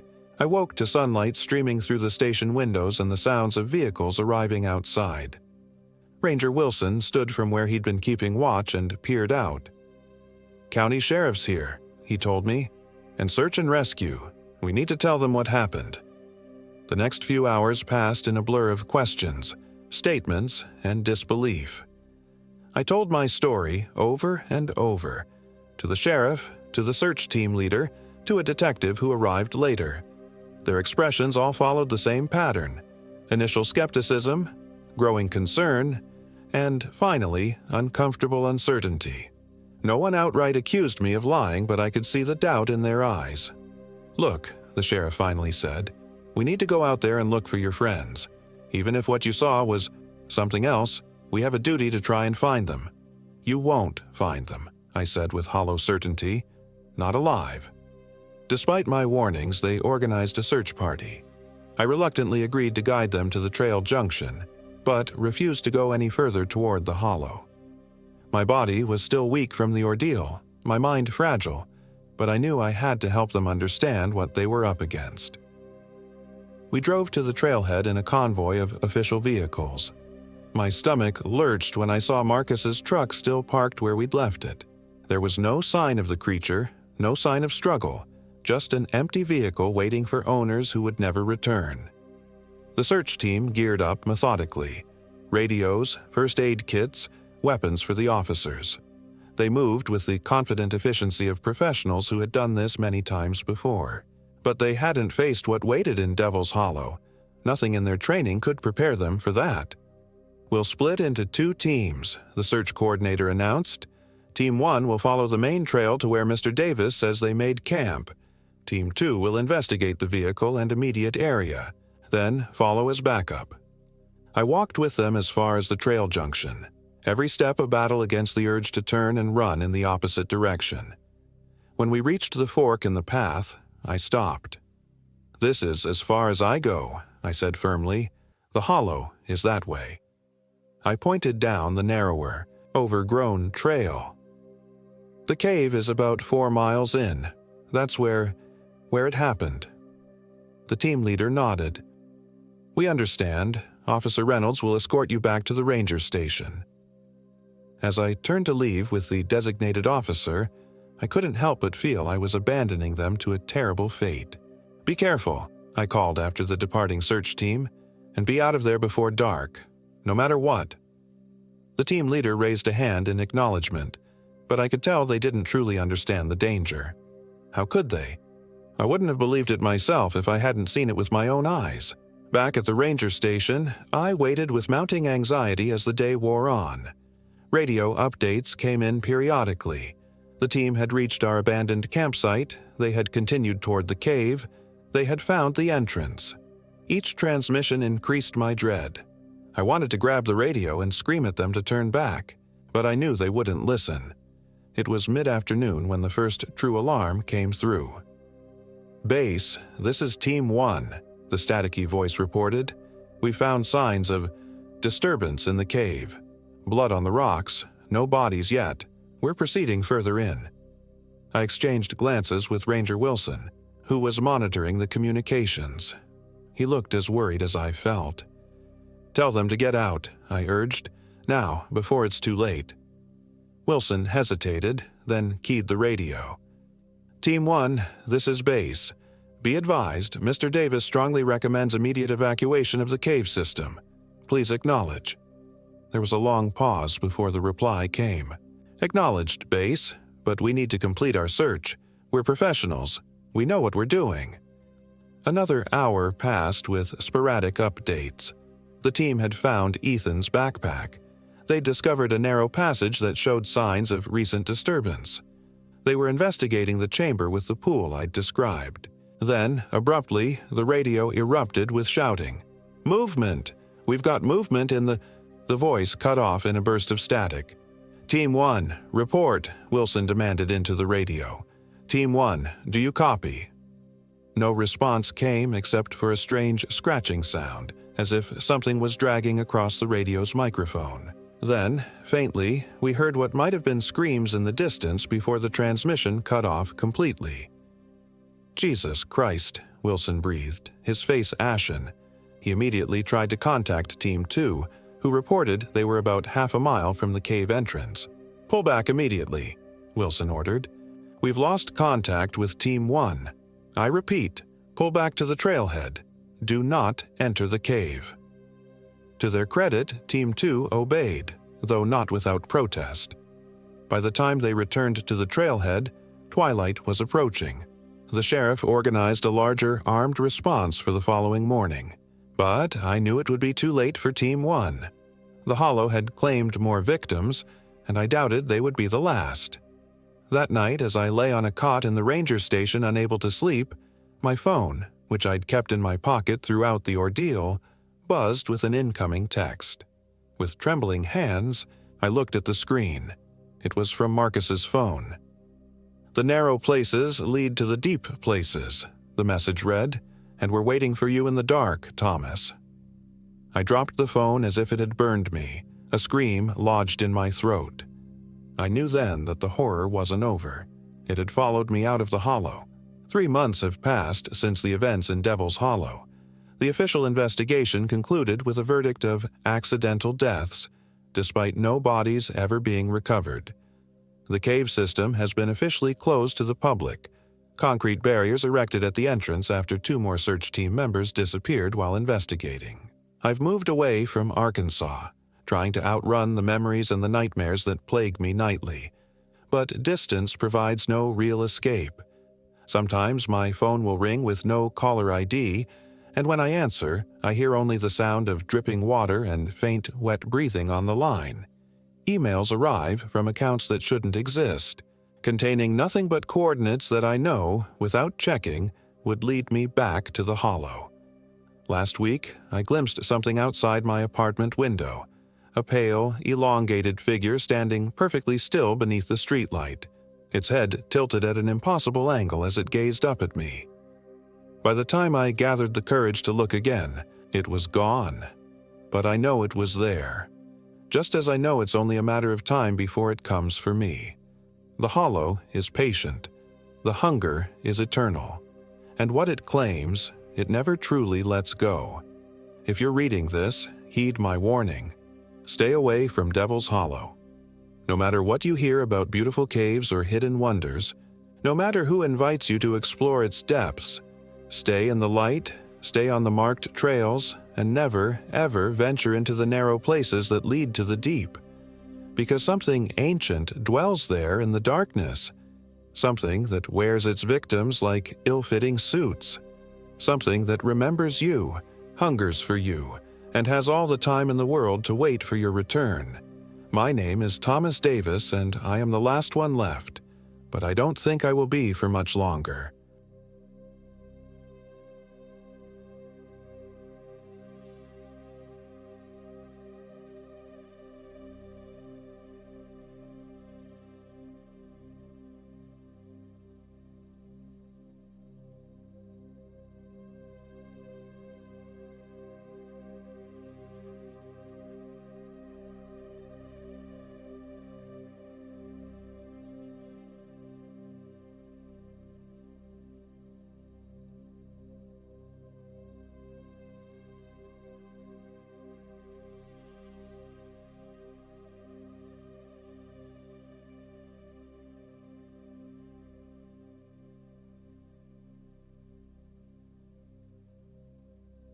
My name is Jason Adams, and I am 34 years old.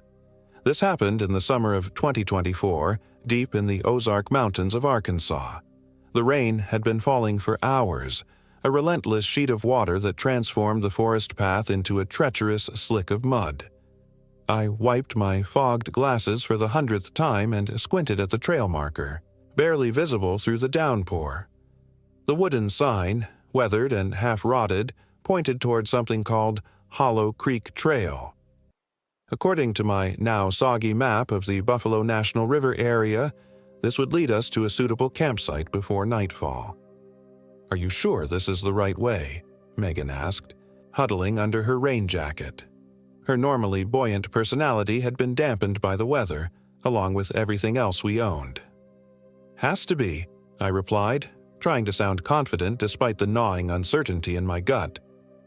We'd been planning this 4-day hiking trip through the Ozarks for months, a chance to reconnect as friends after the strain of our respective careers had pulled us in different directions. The group consisted of myself, Megan Turner, my college roommate's little sister who'd grown into a confident attorney, Derek Patterson, my cubicle mate at the accounting firm, and Zoe Mitchell, Derek's newest girlfriend, a yoga instructor with a surprising knowledge of wilderness survival. The ranger at the station mentioned avoiding this area, Derek said quietly, adjusting his pack. Something about local superstition. Zoe rolled her eyes. The ranger also looked like he hadn't left his desk in 20 years. Besides, all the designated campsites were booked. "We don't have much choice anyway," I pointed out, gesturing at the darkening sky. "Storm's getting worse. We need shelter." None of us mentioned the real reason we were here, to help me face my grief after losing my sister Claire to cancer 3 months ago. This trip had been her idea originally. Get back to nature, she'd insisted during one of our final conversations in the hospice. "Remember those camping trips we took as kids? How alive you felt." So here I was, trying to feel alive while feeling more like a drowned rat.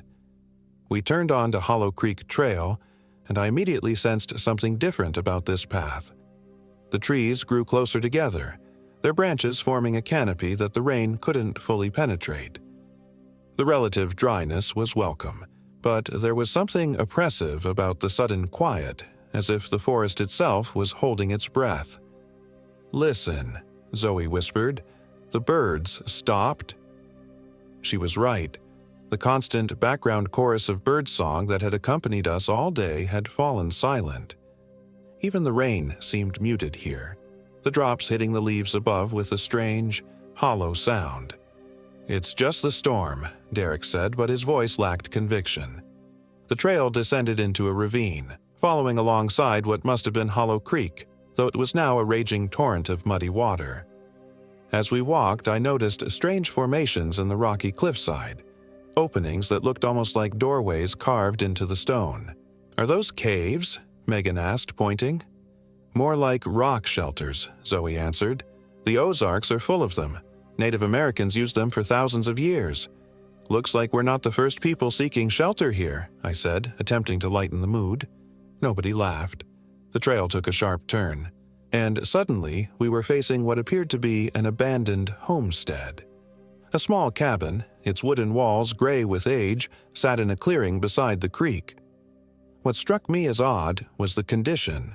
While clearly long abandoned, the roof seemed intact, the windows unbroken. "This isn't on the map," I said, frowning. "Who cares? It's shelter," Derek replied, already moving toward the cabin. "Wait," Zoe called after him. "We don't know if it's safe or private property." Derek paused at the cabin's porch. "There's no trespassing sign, and it looks sturdy enough. Come on, it's getting dark." My instincts were screaming that something was wrong, but the alternative was pitching tents in the downpour and risking hypothermia. I reluctantly followed the others toward the cabin. The door swung open with surprising ease, no creaking hinges or resistance. Inside, the cabin consisted of a single room with a stone fireplace, a rough wooden table with chairs, and what looked like an old iron bed frame in the corner. A thick layer of dust covered everything, but oddly, there were no cobwebs or signs of animals having taken shelter here. "This is perfect," Derek said, dropping his pack and surveying the space. "We can get a fire going and dry out." "I don't know," Megan said, wrapping her arms around herself. "This place feels wrong."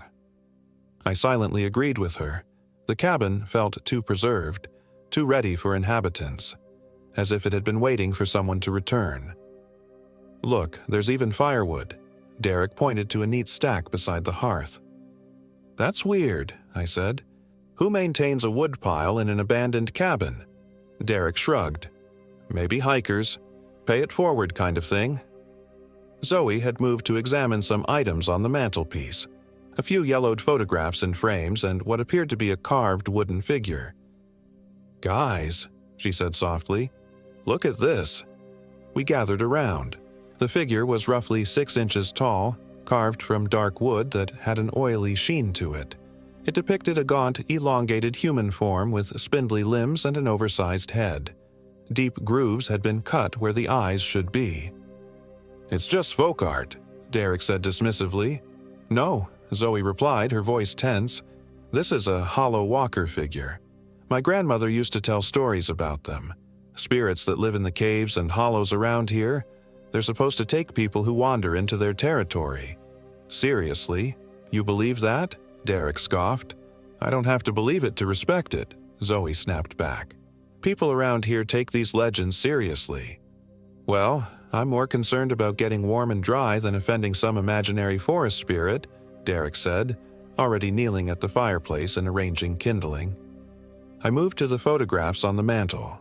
They showed a family, a stern-looking man with a thick beard, a thin woman with sad eyes, and 3 children of varying ages. They were dressed in clothing that looked early 20th century, their expressions solemn as was common in old photographs. But something about their eyes disturbed me. They seemed too dark, too hollow. "Jason, help me with the fire," Derek called, and I reluctantly turned away from the photos. The wood caught surprisingly quickly despite having been stored in a damp cabin. Within minutes, we had a roaring fire that cast dancing shadows across the walls. We hung our wet outer layers on chairs pulled close to the hearth and unpacked some food, energy bars and beef jerky, nothing that required cooking. As we ate in silence, I couldn't shake the feeling that we were being watched. Every few minutes I would glance toward the windows, expecting to see a face peering in from the darkness. The rain continued to drum on the roof, occasionally gusting against the walls with a force that made the entire cabin seem to sigh. "So," Megan said, clearly trying to break the uneasy quiet, "anyone want to tell a ghost story?" "Really?" Derek raised an eyebrow. "Come on, we're in a creepy cabin in the woods. It's practically required," she insisted, some of her usual playfulness returning. "I know a local one," Zoe said hesitantly, "about the hollow walkers." "Of course you do," Derek muttered, but he didn't object further. Zoe leaned forward, her face transformed in the firelight. "The story goes that long ago. When settlers first came to these mountains, there was a family named Holloway who built their cabin in a place the Cherokee had warned them against, a hollow where the walls between worlds were thin. The family ignored the warnings and prospered for a while. But one winter, something came out of the caves." She paused, and in that moment the fire seemed to dim slightly. The Holloways started to change. They grew thin, their eyes sank into their skulls, and they began wandering at night, disappearing into the caves and returning at dawn covered in dirt. Neighbors stopped visiting. Hunters would report seeing them standing motionless among the trees, watching. Then people in nearby settlements started disappearing. "Let me guess," Derek interrupted. "The Holloways were eating them?" "No," Zoe said quietly. "They were changing them, making more of their kind. Hollow walkers, not quite dead, not quite alive. They're said to hate the warmth and light of life, but crave it too. They lure travelers to their hollow with the promise of shelter, then slowly drain their life force until they become hollow walkers themselves." As she finished, the fire crackled loudly, sending up a shower of sparks. We all jumped. "Great story," Derek said with forced cheerfulness. "Anyone else feel like checking the weather? Maybe the rain's letting up." Before anyone could respond, a sound came from outside. A long, low whistle that could have been the wind, except it held a distinct pattern, almost like a call. "What was that?" Megan whispered. "Just the wind," I said automatically, though I didn't believe it myself. The whistle came again, closer this time, and was answered by another from the opposite direction. Derek stood up. "I'm going to check it out." "Don't," Zoe said sharply. "In the stories, they mimic sounds to lure people out."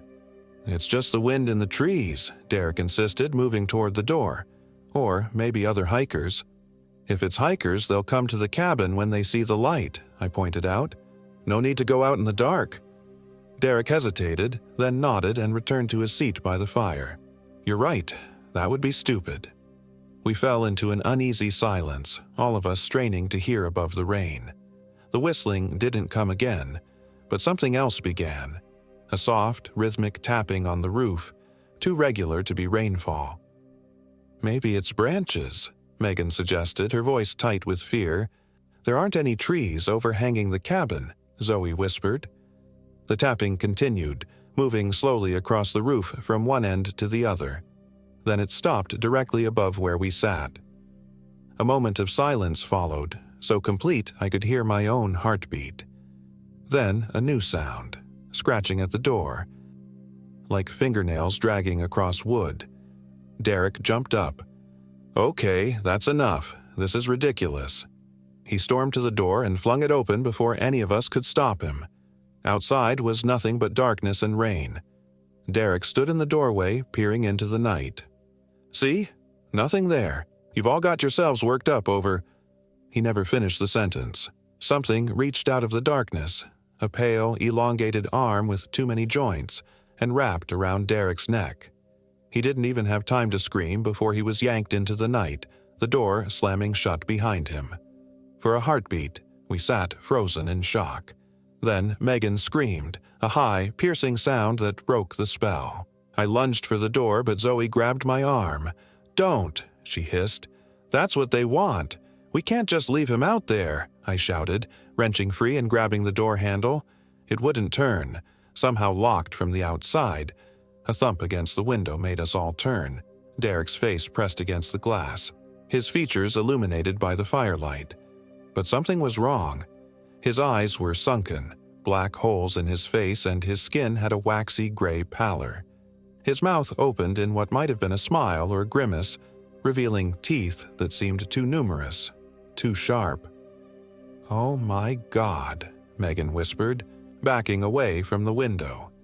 Derek's face disappeared, and we heard scratching at the walls, all around the cabin now, as if multiple creatures were trying to find a way in.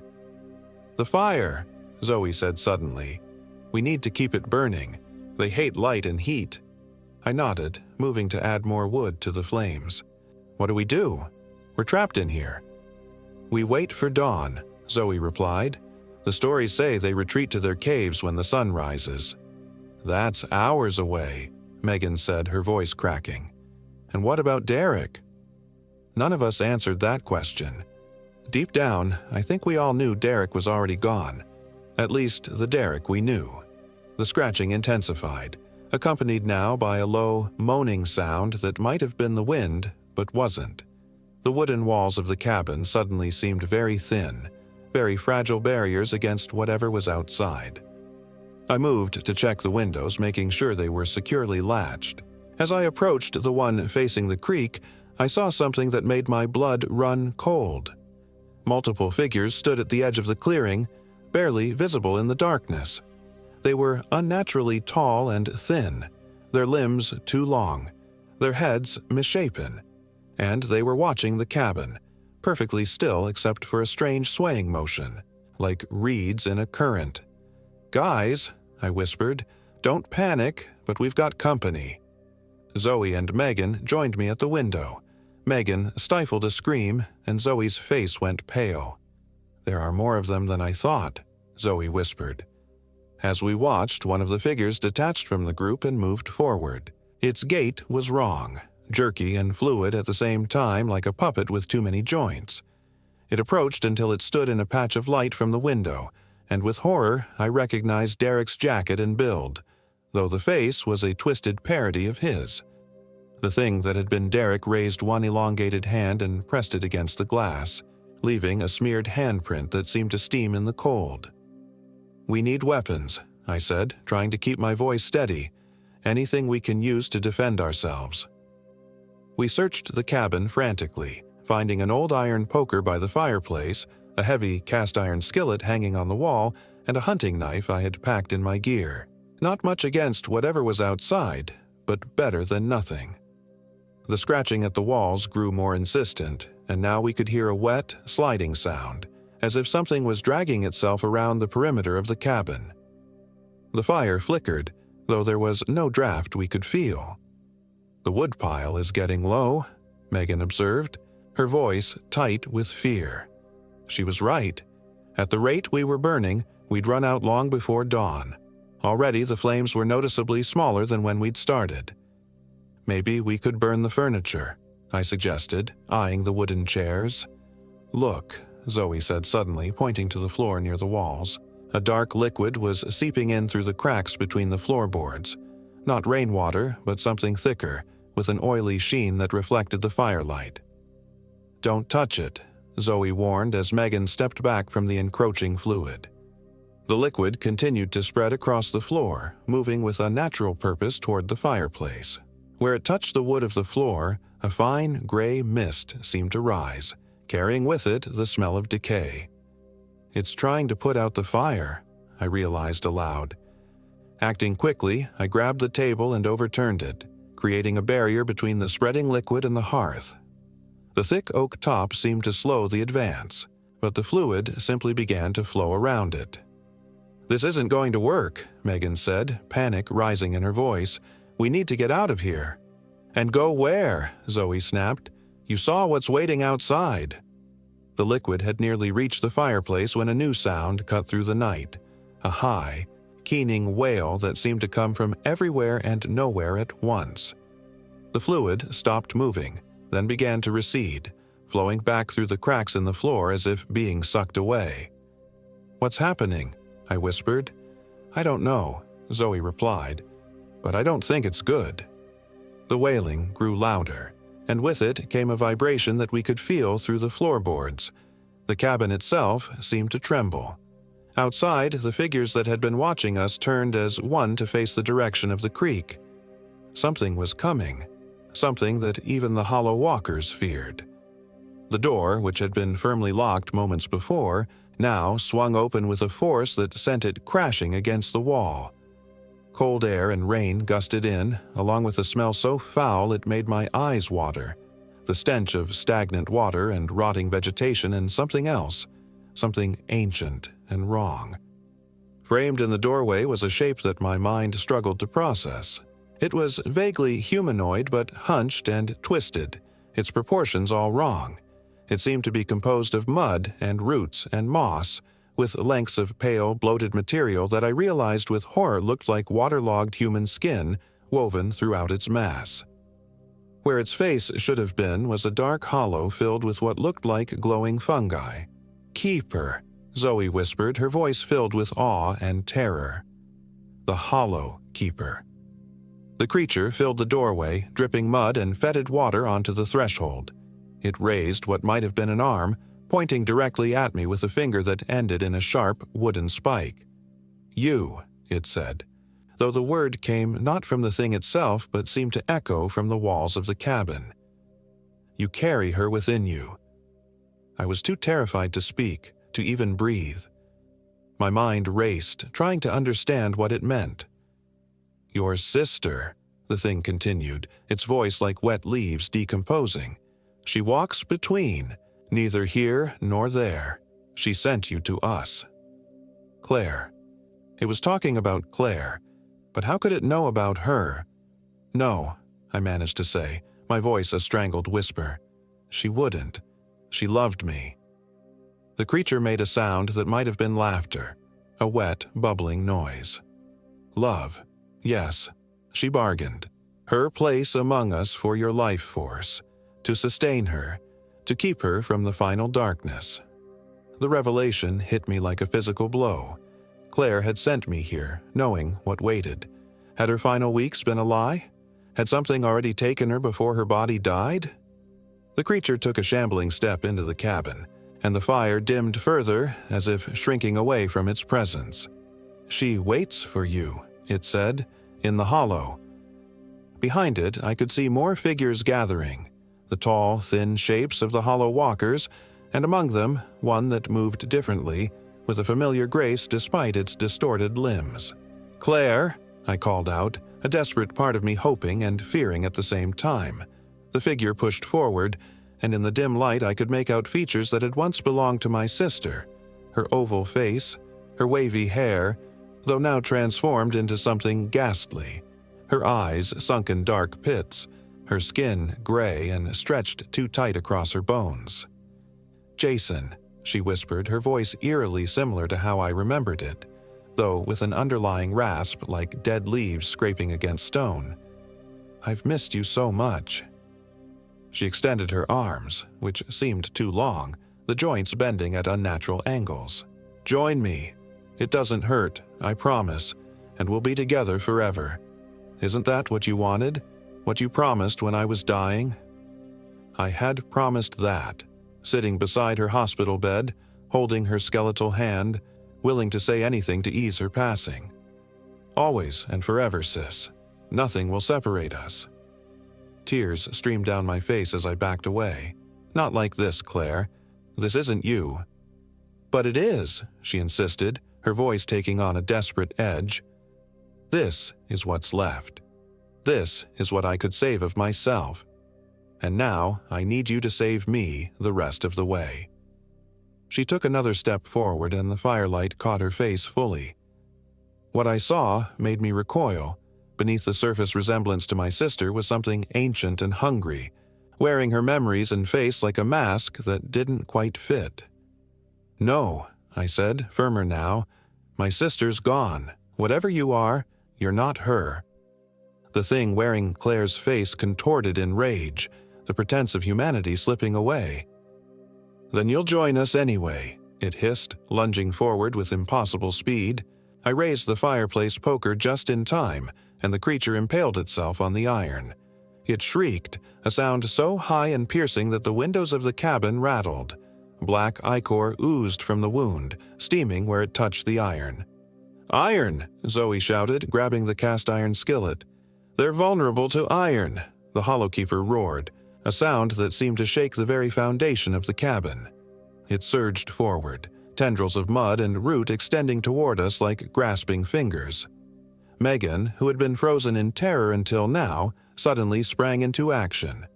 She grabbed the hunting knife from my pack and slashed at one of the tendrils, severing it. The cut end thrashed, spraying foul-smelling sap. "The fire!" Zoe yelled over the din.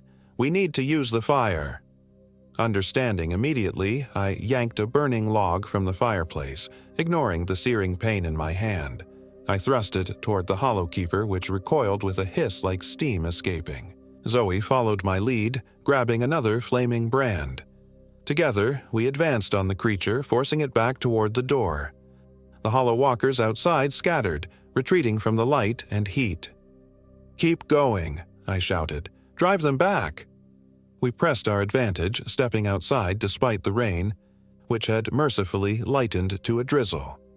The firebrands sizzled but kept burning as we swung them in wide arcs, creating a barrier of light and heat. The Hollow Walkers retreated toward the creek, their elongated forms melting into the shadows. The thing that had been Claire lingered longest, those hollow eyes fixed on me with what almost seemed like sorrow before it too turned and fled into the darkness.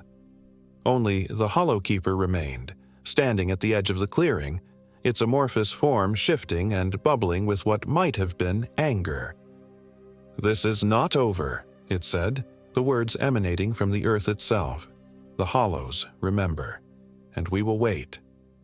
Then it sank into the ground, the mud and roots and fragments of skin dissolving into the wet earth until nothing remained but a dark stain that was quickly washed away by the rain. We stood in shocked silence for a moment, our impromptu torches burning low. "We need to go," Zoe said urgently. "Now, while they're driven back." "But it's the middle of the night," Megan objected, her voice shaking. "We'll get lost." "Better lost than found by them when these burn out," Zoe replied, holding up her smoldering brand. I nodded in agreement. "We head back the way we came. Stay close together, keep moving, don't stop for anything."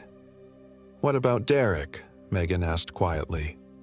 I met her eyes, seeing my own grief and horror reflected there. "That wasn't Derek anymore. You saw what they did to him." She nodded, tears streaming down her face. "I know, I can't believe he's gone." "We'll report it when we get back to civilization," I said, though I already knew how absurd our story would sound to authorities. "But right now, we need to focus on surviving." We quickly gathered what essential gear we could carry, leaving the rest behind in the cabin. Armed with our makeshift torches and iron implements, We set off down the trail back toward the ranger station we'd passed hours earlier. The forest around us was eerily quiet except for the steady drip of rainwater from leaves and the sound of our own labored breathing. Every shadow seemed to hide watching eyes. Every rustle in the underbrush caused us to whirl around, weapons raised.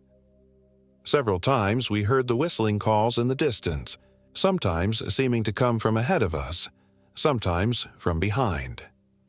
Once, we spotted a tall, thin figure standing motionless among the trees, watching our progress, but it made no move to approach. Dawn was still hours away when we stumbled upon the main trail, marked with proper signs and even the occasional solar-powered light, dim but welcoming beacons of civilization. Only then did we slow our pace, the frantic energy of escape giving way to bone-deep exhaustion.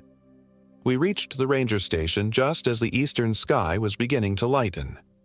The night shift ranger was shocked to see us emerge from the forest, bedraggled and wide-eyed with fear, babbling about creatures in the hollow and our missing friend. Search parties were organized for Derek, of course. They combed Hollow Creek Trail and the surrounding area for days. They found our abandoned gear in the cabin, which turned out to be a known historical structure, preserved as part of the park's heritage. What they didn't find was any sign of Derek, or any evidence of the creatures we'd encountered.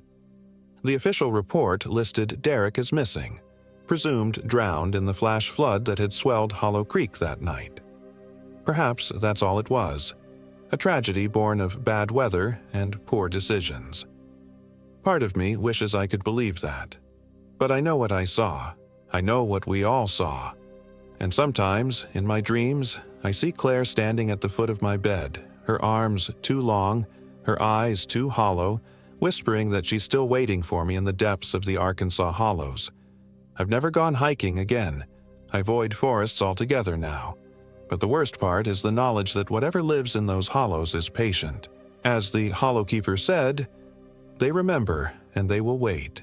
And sometimes when I catch my reflection in a mirror or a window, I see something in my eyes that wasn't there before. A darkness, a hollowness. And I wonder if, despite our escape, a part of me is still there in that cabin, or if a part of them came back with me. Because the hollows are hungry, and what they claim, they keep. If not in body, then in spirit, always and forever.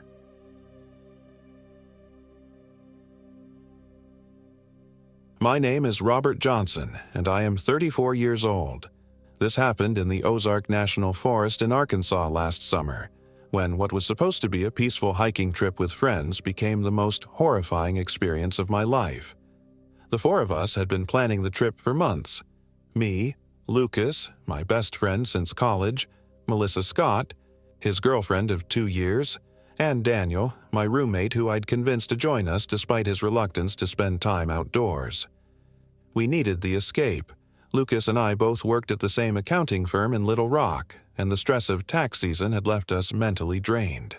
Daniel was between jobs and needed something to lift his spirits, while Melissa, a nurse at Baptist Health Medical Center, was desperate for a break from the hospital's fluorescent lighting and constant beeping of machines.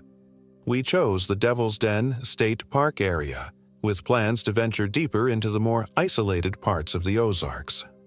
Lucas had heard about a series of caves and hidden waterfalls near White Rock Mountain that few tourists ever visited. It sounded perfect, challenging enough to make the adventure worthwhile, but still within our intermediate hiking abilities. "It'll be good for us," I insisted as we packed my Subaru on Thursday evening. 3 days, no emails, no calls, just nature. Daniel looked skeptical, adjusting his glasses nervously. "You know people disappear in national forests every year, right? Like without a trace." Melissa punched his arm playfully. "Don't be such a buzzkill. More people die in bathtubs than in forests." "That can't possibly be true," Daniel muttered, but he helped load the tent anyway. We set off early Friday morning, watching the sun rise over the Arkansas River as we drove northwest from Little Rock. The weather was perfect. Warm days forecast with cool nights and only a slight chance of rain on Sunday. I felt the tension in my shoulders beginning to melt away as the city faded behind us and the rolling green hills of the Ozarks appeared on the horizon. We arrived at the Devil's Den Visitor Center around noon, where I picked up our backcountry permit. The ranger who helped us, a weathered man in his 60s with deep creases around his eyes, studied our planned route with concern. "You folks planning on going near Blackburn Hollow?" he asked, his finger hovering over a particular section of the map. "Yeah, that's the area," I confirmed. "I heard there are some beautiful caves there." He nodded slowly. "There are, but that area can be tricky to navigate. Lots of similar-looking ridges, easy to get turned around, and there's been some strange reports lately." "Strange how?" Lucas asked, suddenly interested. The ranger seemed to catch himself. "Oh, just some hikers saying they heard odd noises at night, probably just coyotes or wild hogs. Nothing to worry about if you're prepared." He marked several spots on our map. "Stick to these trails and make sure you're at your campsite before dark. Cell service is non-existent out there." Daniel shot me a look that clearly said, "I told you so," but I ignored him. Every park ranger had to give warnings. It was part of their job. We thanked him and headed back to the car. As we were loading the last of our gear into our backpacks, I noticed an old woman watching us from the parking lot. She was thin and stooped, wearing a faded floral dress despite the heat, her white hair pulled back in a tight bun. Something about her gaze made my skin prickle. When she realized I'd spotted her, she approached with a halting gait. "You going to Blackburn Hollow?" she asked without preamble, her voice surprisingly strong for someone who looked to be in her 80s. "Yes, ma'am," I replied, trying to sound respectful. "Do you know the area?" "My family's lived near there for generations," she said. "Not many go there these days. Not since the Blackburn incident in '76. "What incident?" Melissa asked, stepping closer. The old woman's eyes narrowed. "Family of 4 went missing. They found the parents 2 weeks later. What was left of them. Children were never found." She reached into her pocket and pulled out what looked like a small cloth pouch on a string. "Take this. Hang it from your tent at night." I accepted the pouch awkwardly, feeling its weight, something herbal inside, from the smell of it. "Thank you, but what's it for?" "Protection," she said simply, then turned and walked away before any of us could ask more questions. "Well, that wasn't creepy at all," Daniel muttered, zipping up his backpack with more force than necessary. Lucas laughed. "Every remote place has its local legends. They probably tell that story to all the tourists." I slipped the pouch into my pocket, not wanting to seem ungrateful, even though I had no intention of using it. "Come on, we've got about 5 miles to hike before we reach our first campsite." The initial part of our hike followed well-maintained trails, taking us past limestone bluffs and through dense hardwood forests. The early summer foliage was brilliant green, filtering sunlight into dappled patterns on the forest floor. We saw a few other hikers in this section, exchanging friendly nods as we passed. By mid-afternoon, we reached the junction where we would leave the main trail and head toward Blackburn Hollow. The path immediately became narrower and less defined, with branches reaching across like grasping fingers. The forest seemed to close in around us, the cheerful birdsong of the main trail fading into an unsettling quiet, broken only by the occasional rustle in the underbrush. "Are you sure this is the right way?" Daniel asked after we'd been on this trail for about an hour. "It looks like nobody's been here in months." I checked the map and GPS on my phone, which still showed a faint signal. "This is it. The hollow should be just beyond that ridge." As we climbed the steep incline, I felt a strange sensation, almost like passing through an invisible barrier. The air seemed to grow heavier, more oppressive, and the forest sounds changed subtly. I couldn't put my finger on exactly what was different, just a feeling that something was off. We crested the ridge and gazed down into Blackburn Hollow. It was breathtaking in its wild beauty, a deep, forested valley with a small stream running through its center, surrounded by towering limestone cliffs. Late afternoon sunlight slanted through the trees, creating long shadows across the valley floor. In the distance, I could see the dark mouth of what must have been one of the caves the ranger had mentioned.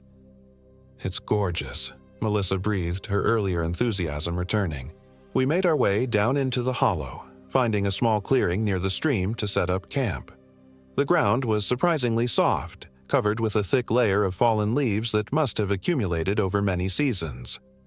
We worked quickly to pitch our 2 tents, one for Lucas and Melissa, one for Daniel and me, and gather firewood before sunset. As I was collecting branches at the edge of the clearing, I noticed something unusual: a series of crude symbols carved into the trunk of a massive oak tree.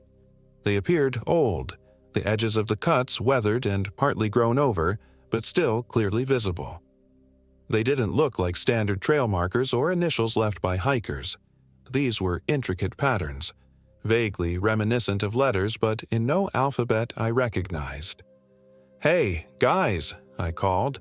"Come look at this." Lucas joined me, running his fingers over the strange markings. "Weird. Some kind of old boundary markers, maybe?" "Or warnings," Daniel suggested, only half joking. Melissa took a photo with her phone. "I'll ask my uncle about these when we get back. He's big into Native American history." We returned to the campsite and got a fire going just as darkness began to fall. The night descended quickly in the hollow, the forest canopy blocking out most of the sky. Only a few stars were visible directly overhead, where there was a small break in the trees. As we sat around the fire cooking our dinner of dehydrated camping meals, I couldn't shake the feeling that we were being watched.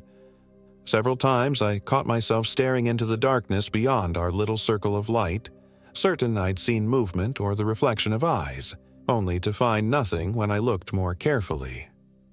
"You're jumpy tonight," Lucas observed, passing me a metal cup of whiskey from his flask. "Not getting scared on us, are you?" I forced a laugh. "Just tired from the hike, and that old woman's story didn't help." "Speaking of," Melissa said, "what was in that pouch she gave you?" I'd almost forgotten about it. I pulled it from my pocket and loosened the drawstring. Inside was a mixture of dried herbs and what looked like small bones. Bird bones, I hoped. The smell was pungent and unfamiliar. "Some kind of folk charm, I guess," I said, retying it quickly. "We should hang it up," Daniel insisted, suddenly serious. "Just in case." "In case of what?" Lucas scoffed. "Evil spirits?" But I found myself agreeing with Daniel, if only to humor him. I tied the pouch to one of our tent poles, feeling slightly foolish but also strangely relieved once it was in place.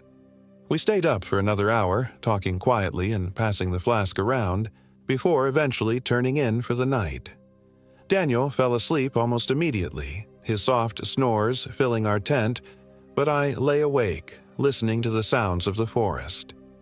There was something not quite right about them.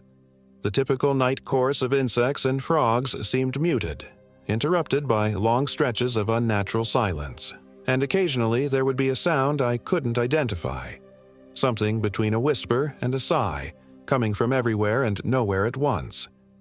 I must have fallen asleep eventually, because the next thing I knew, Daniel was shaking me awake. The gray light of dawn filtered through the tent fabric. "Rob," he hissed urgently. "Something's wrong." I sat up groggily. "What is it?" "Listen." I held my breath. Complete silence. No birds, no insects, not even the sound of the breeze through the trees. "Maybe it's still too early," I suggested, but a knot of unease was forming in my stomach. We unzipped the tent and stepped outside. The morning was unnaturally still, the air thick with mist that clung to the ground in ghostly tendrils. Lucas and Melissa's tent was still zipped shut. "I'm going to check the perimeter," Daniel said, surprisingly taking initiative. "Something doesn't feel right." As he walked the edge of our campsite, I noticed something that made my blood run cold. The pouch the old woman had given us, the one I'd hung on our tent, was gone. The string remained, cleanly cut, but the pouch itself had vanished. Before I could mention this to Daniel, he called out, "Rob, you need to see this." I hurried over to where he stood at the edge of the clearing, staring down at the ground. There, pressed into the soft earth, was a set of footprints, larger than any humans should be, with elongated toes that ended in what looked like claw marks. They circled our entire campsite, coming closest to Lucas and Melissa's tent. "What the hell made these?" Daniel whispered, his face pale. "Bear, maybe," I suggested, though I knew bears didn't leave prints like that. "Let's wake the others." I approached their tent, calling out softly, "Lucas, Melissa, time to get up." When there was no response, I called louder. Still nothing. A feeling of dread washing over me, I unzipped their tent flap and found it empty. Their sleeping bags were still there, zipped up as if occupied, but when I touched them, they were cold and flat. Lucas and Melissa were gone. "They're not here," I told Daniel, trying to keep the panic from my voice. "Maybe they got up early, went for a walk. Without telling us? Without making any noise?" Daniel shook his head. "And look, their boots are still here." He was right. Both pairs of hiking boots sat neatly at the tent entrance, exactly where Lucas and Melissa had left them the night before. Wherever they had gone barefoot. We searched the immediate area, calling their names with increasing desperation. Near the stream, we found something that made my heart skip a beat. A single footprint in the mud, small and delicate. Melissa's, undoubtedly, but it was just one print, as if she had stepped there and then vanished. "We need to get help," Daniel said, his voice cracking. "We need to go back to the ranger station." I nodded, too shocked to argue. We quickly packed only the essentials, water, some food, our phones even though they had no signal, and prepared to leave. As I was shouldering my lightened pack, I noticed something carved into a tree at the edge of our campsite that hadn't been there the day before. The same strange symbols we'd seen on the old oak, but these looked freshly cut, the exposed wood still oozing sap. "Let's go," I said, grabbing Daniel's arm. "Now." We started back the way we had come, moving as quickly as the rough terrain would allow. But something was wrong. The trail looked different in ways I couldn't quite define. Trees that I didn't remember passing, rock formations that seemed to have shifted position. After an hour of walking, we should have reached the ridge we'd crossed to enter the hollow, but instead, the forest continued unbroken in all directions. "We're going in circles," Daniel finally said, stopping to catch his breath. "That's the third time we've passed that fallen tree." He was right. Despite following what I thought was the trail, we had somehow looped back to the same area multiple times. My GPS app was useless. It showed us miles from where we should have been, in a part of the forest that didn't even exist on our map. "This is impossible," I muttered, fighting rising panic. The sun was high overhead now, filtering through the leaves in dappled patterns that seemed to shift and move even when there was no breeze. "We need to try a different direction," Daniel suggested. "Maybe head straight west? Eventually, we have to hit a road or a trail." I agreed, and we set off again, using the sun as our guide. The forest grew denser, the undergrowth more tangled, forcing us to move slowly and carefully. Strange sounds surrounded us, whispers just at the edge of hearing, rustling that seemed to follow our movements, occasional sharp cracks that might have been branches breaking, or something else entirely. After another hour of fruitless wandering, we emerged into a small clearing and stopped short in shock. In the center stood a crude structure, what might generously be called a cabin, though it was little more than a shack made of roughly hewn logs and a sagging roof covered in moss. It looked ancient, the wood blackened with age and the small windows dark, empty sockets. "This isn't on any map," I said unnecessarily. We both knew this structure shouldn't exist. "Should we check inside?" Daniel asked. "Maybe there's someone who can help? Or maybe—" He didn't finish the thought, but I knew what he was thinking. Maybe Lucas and Melissa were there. Approaching the cabin felt wrong in every way, but we had few options. The door hung askew on leather hinges, swinging slightly though there was no breeze. I pushed it open, wincing at the loud creak, and peered into the gloom. The interior was a single room, dimly lit by the sunlight filtering through the grimy windows. A rough wooden table stood in the center, surrounded by 3 crude chairs. In one corner was a metal-framed bed with a stained mattress. In another, a stone fireplace filled with cold ashes. The walls were decorated with dozens of small animal skulls and bundles of dried plants similar to the pouch the old woman had given us. But what drew my eye immediately was the table. On it lay a familiar object, Melissa's red bandana, the one she'd been wearing in her hair yesterday. Beside it was Lucas's silver flask. "They were here," Daniel breathed, stepping closer to the table. A floorboard creaked behind us and we spun around. Standing in the doorway was a man, tall and gaunt, dressed in tattered clothes that might once have been a park ranger uniform.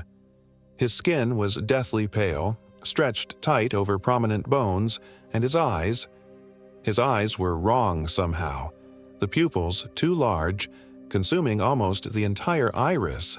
"Visitors," he said, his voice a dry whisper that seemed to come from everywhere at once. "We don't get many visitors in Blackburn Hollow." I tried to speak, but fear had frozen my throat. Daniel managed to find his voice first. "We're looking for our friends," he said, his words tumbling out quickly. "They disappeared from our camp this morning. Have you seen them? A man and a woman?" The stranger's mouth stretched into what might have been a smile, revealing teeth that were too sharp, too numerous. I might have. Time works strangely in the hollow. Sometimes people who enter never truly leave. He took a step into the cabin, and I instinctively backed away, bumping into the table. "What do you mean? Where are they?" "The hollow takes what it wants," he said cryptically. "It has been hungry for a long time. Your friends were suitable." Cold dread washed over me. "Who are you? What have you done with them?" The man cocked his head at an impossible angle, studying us with those wrong eyes. "I am Elias Blackburn.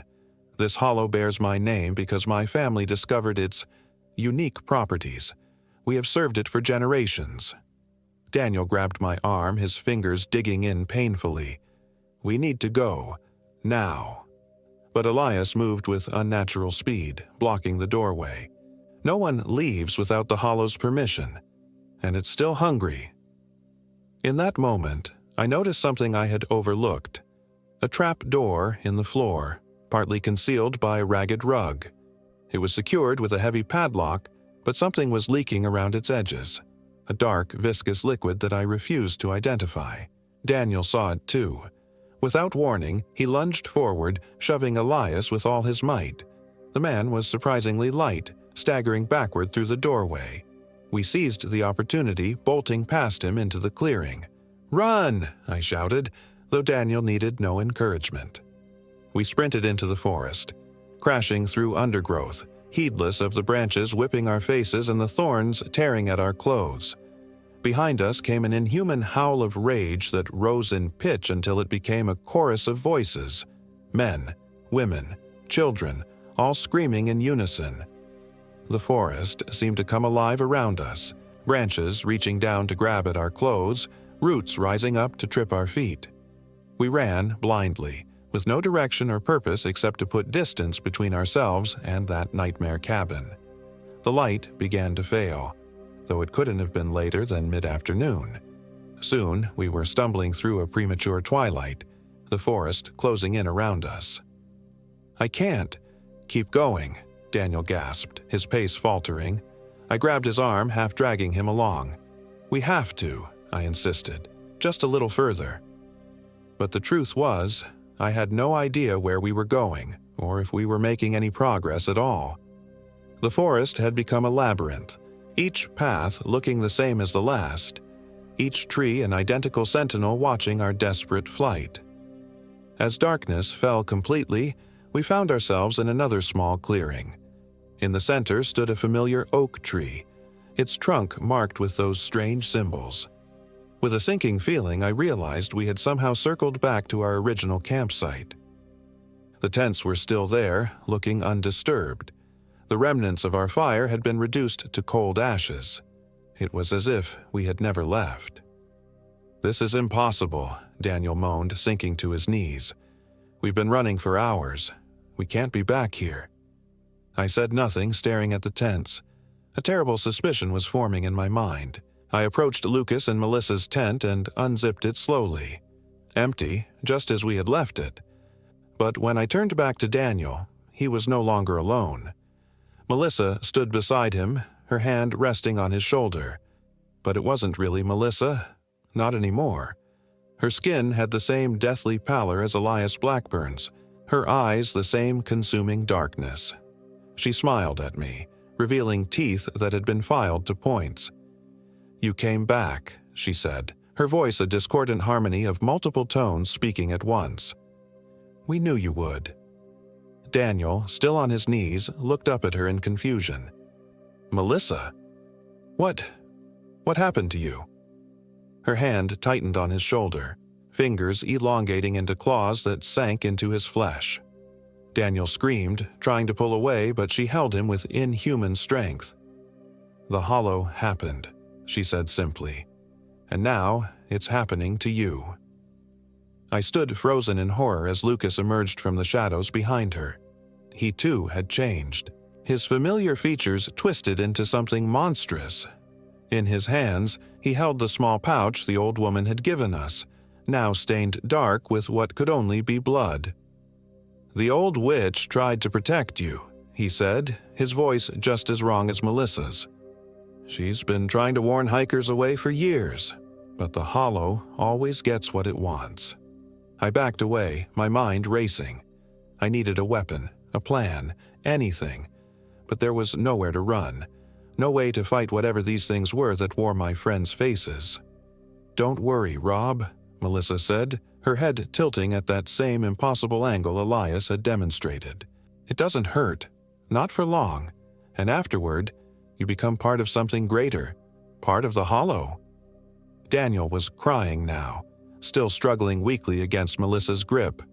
"Run, Rob," he gasped. "Just run." But my legs wouldn't obey. Perhaps it was terror, or perhaps something in the hollow itself was holding me in place. I could only watch as Lucas approached me, his movements jerky and unnatural, like a marionette controlled by an unskilled puppeteer.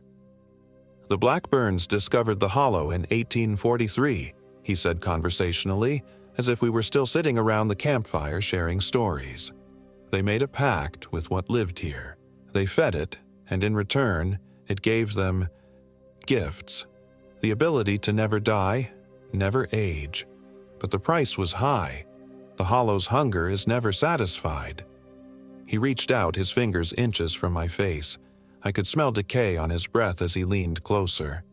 "The family in 76 wasn't the first. There have been dozens over the years. Hundreds. All become part of the hollow. And now, it's your turn." Something in me finally broke through the paralysis. I ducked under his arm and ran, not toward the forest. There was no escape that way, but toward our tent. I dove inside, frantically searching my backpack until my fingers closed around what I was looking for. The emergency flare I always carried. I burst back out of the tent to find Daniel on the ground, Melissa and Lucas bending over him, their movements sickeningly synchronized. They looked up at me with those bottomless dark eyes, and behind them I saw more figures emerging from the tree line. Pale, elongated shapes that might once have been human but had been twisted by whatever malevolence dwelled in Blackburn Hollow. Without hesitation, I struck the flare, its harsh red glare illuminating the clearing and the dozen or more monstrous figures surrounding us. They shrieked in unison, recoiling from the light and the smoke that poured from the burning magnesium. "Light," Daniel croaked from the ground. "They hate light." Of course, they had taken Lucas and Melissa in the darkness before dawn.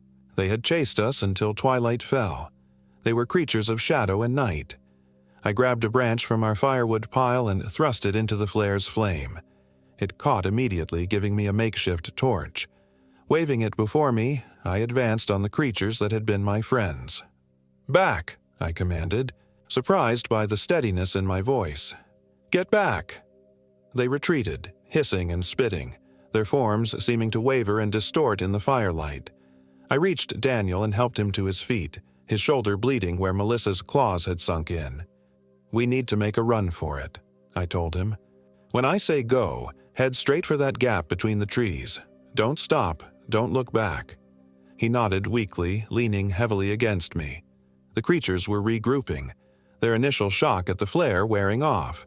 They began to circle us, staying just beyond the reach of my torch. "Now!" I shouted. Hurling the flare at the largest cluster of them. They scattered, shrieking, and we bolted for the gap in their circle. Something swiped at my back, tearing through my jacket and scoring hot lines of pain across my skin, but we broke through, stumbling into the dark forest. What followed was a nightmare of running, falling, and more running. The torch burned down quickly, forcing me to light another branch and then another. Each time the flame dimmed, the creatures drew closer. I could hear them moving through the forest around us, their footsteps too numerous to count, their breathing a collective rasp that seemed to come from the trees themselves. Daniel was failing, his strength ebbing with each step. The wound on his shoulder had soaked his shirt with blood, and his face was ashen in the firelight. "Leave me," he gasped after we'd been running for what felt like hours. "I'm slowing you down. They'll catch us both." "No," I said firmly, though I knew he was right. "We stay together." But fate decided for us. As we crested a small rise, Daniel's foot caught on a root and he went down hard, crying out in pain. I turned back to help him up, but froze when I saw what lay beyond him. Elias Blackburn, flanked by the things that had once been Lucas and Melissa, advancing slowly up the slope.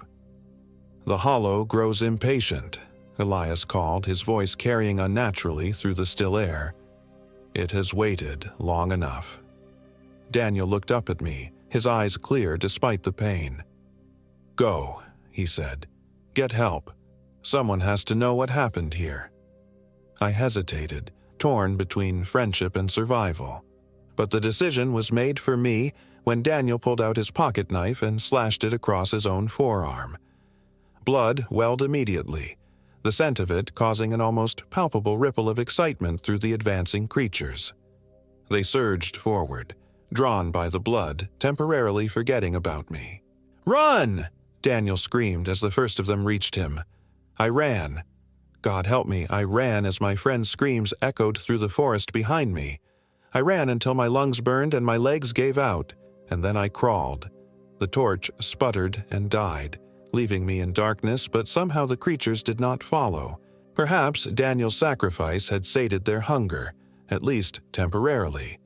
Or perhaps I had finally crossed some invisible boundary and left Blackburn Hollow behind. I don't know how long I wandered in the dark. Hours, maybe. Eventually, I saw lights through the trees, flashlights moving in a coordinated pattern. Search and rescue.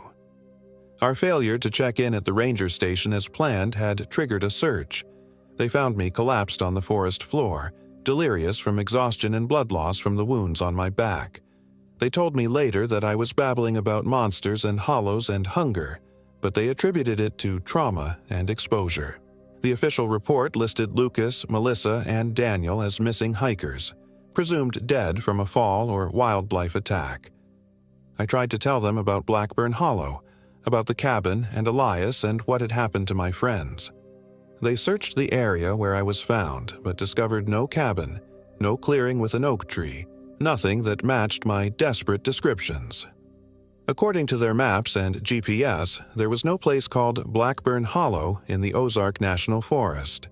The rangers had never heard of an incident in '76, and there was no record of anyone named Elias Blackburn ever working for the Park Service. When I was released from the hospital a week later, I went to the local historical society, searching through old newspapers and county records. I found nothing about missing families or Blackburns until I discovered a single yellowed page from an 1843 journal, preserved in the Special Collections Room. It contained just one relevant entry. May 17th. Spoke with E. Blackburn today regarding the strange occurrences in his hollow. He claims the land itself has a hunger that he must feed. Disturbing talk from a disturbing man. The settlers are avoiding that area now. Some say the Blackburn family is no longer entirely human. I've never returned to the Ozarks. I can't be certain where exactly we were when everything happened. Our maps were lost, and my memories are clouded by terror and exhaustion. But sometimes, on dark nights when I'm alone, I can hear whispers at the edge of my hearing, and I know the hollow is still hungry. And sometimes in my nightmares, I see Daniel, Lucas, and Melissa, their eyes black and empty, their teeth filed to points, waiting for me to return to Blackburn Hollow. Because the most terrifying thing of all is what Lucas told me before the end. No one ever truly leaves the hollow. Part of me is still there, and someday it will call me back.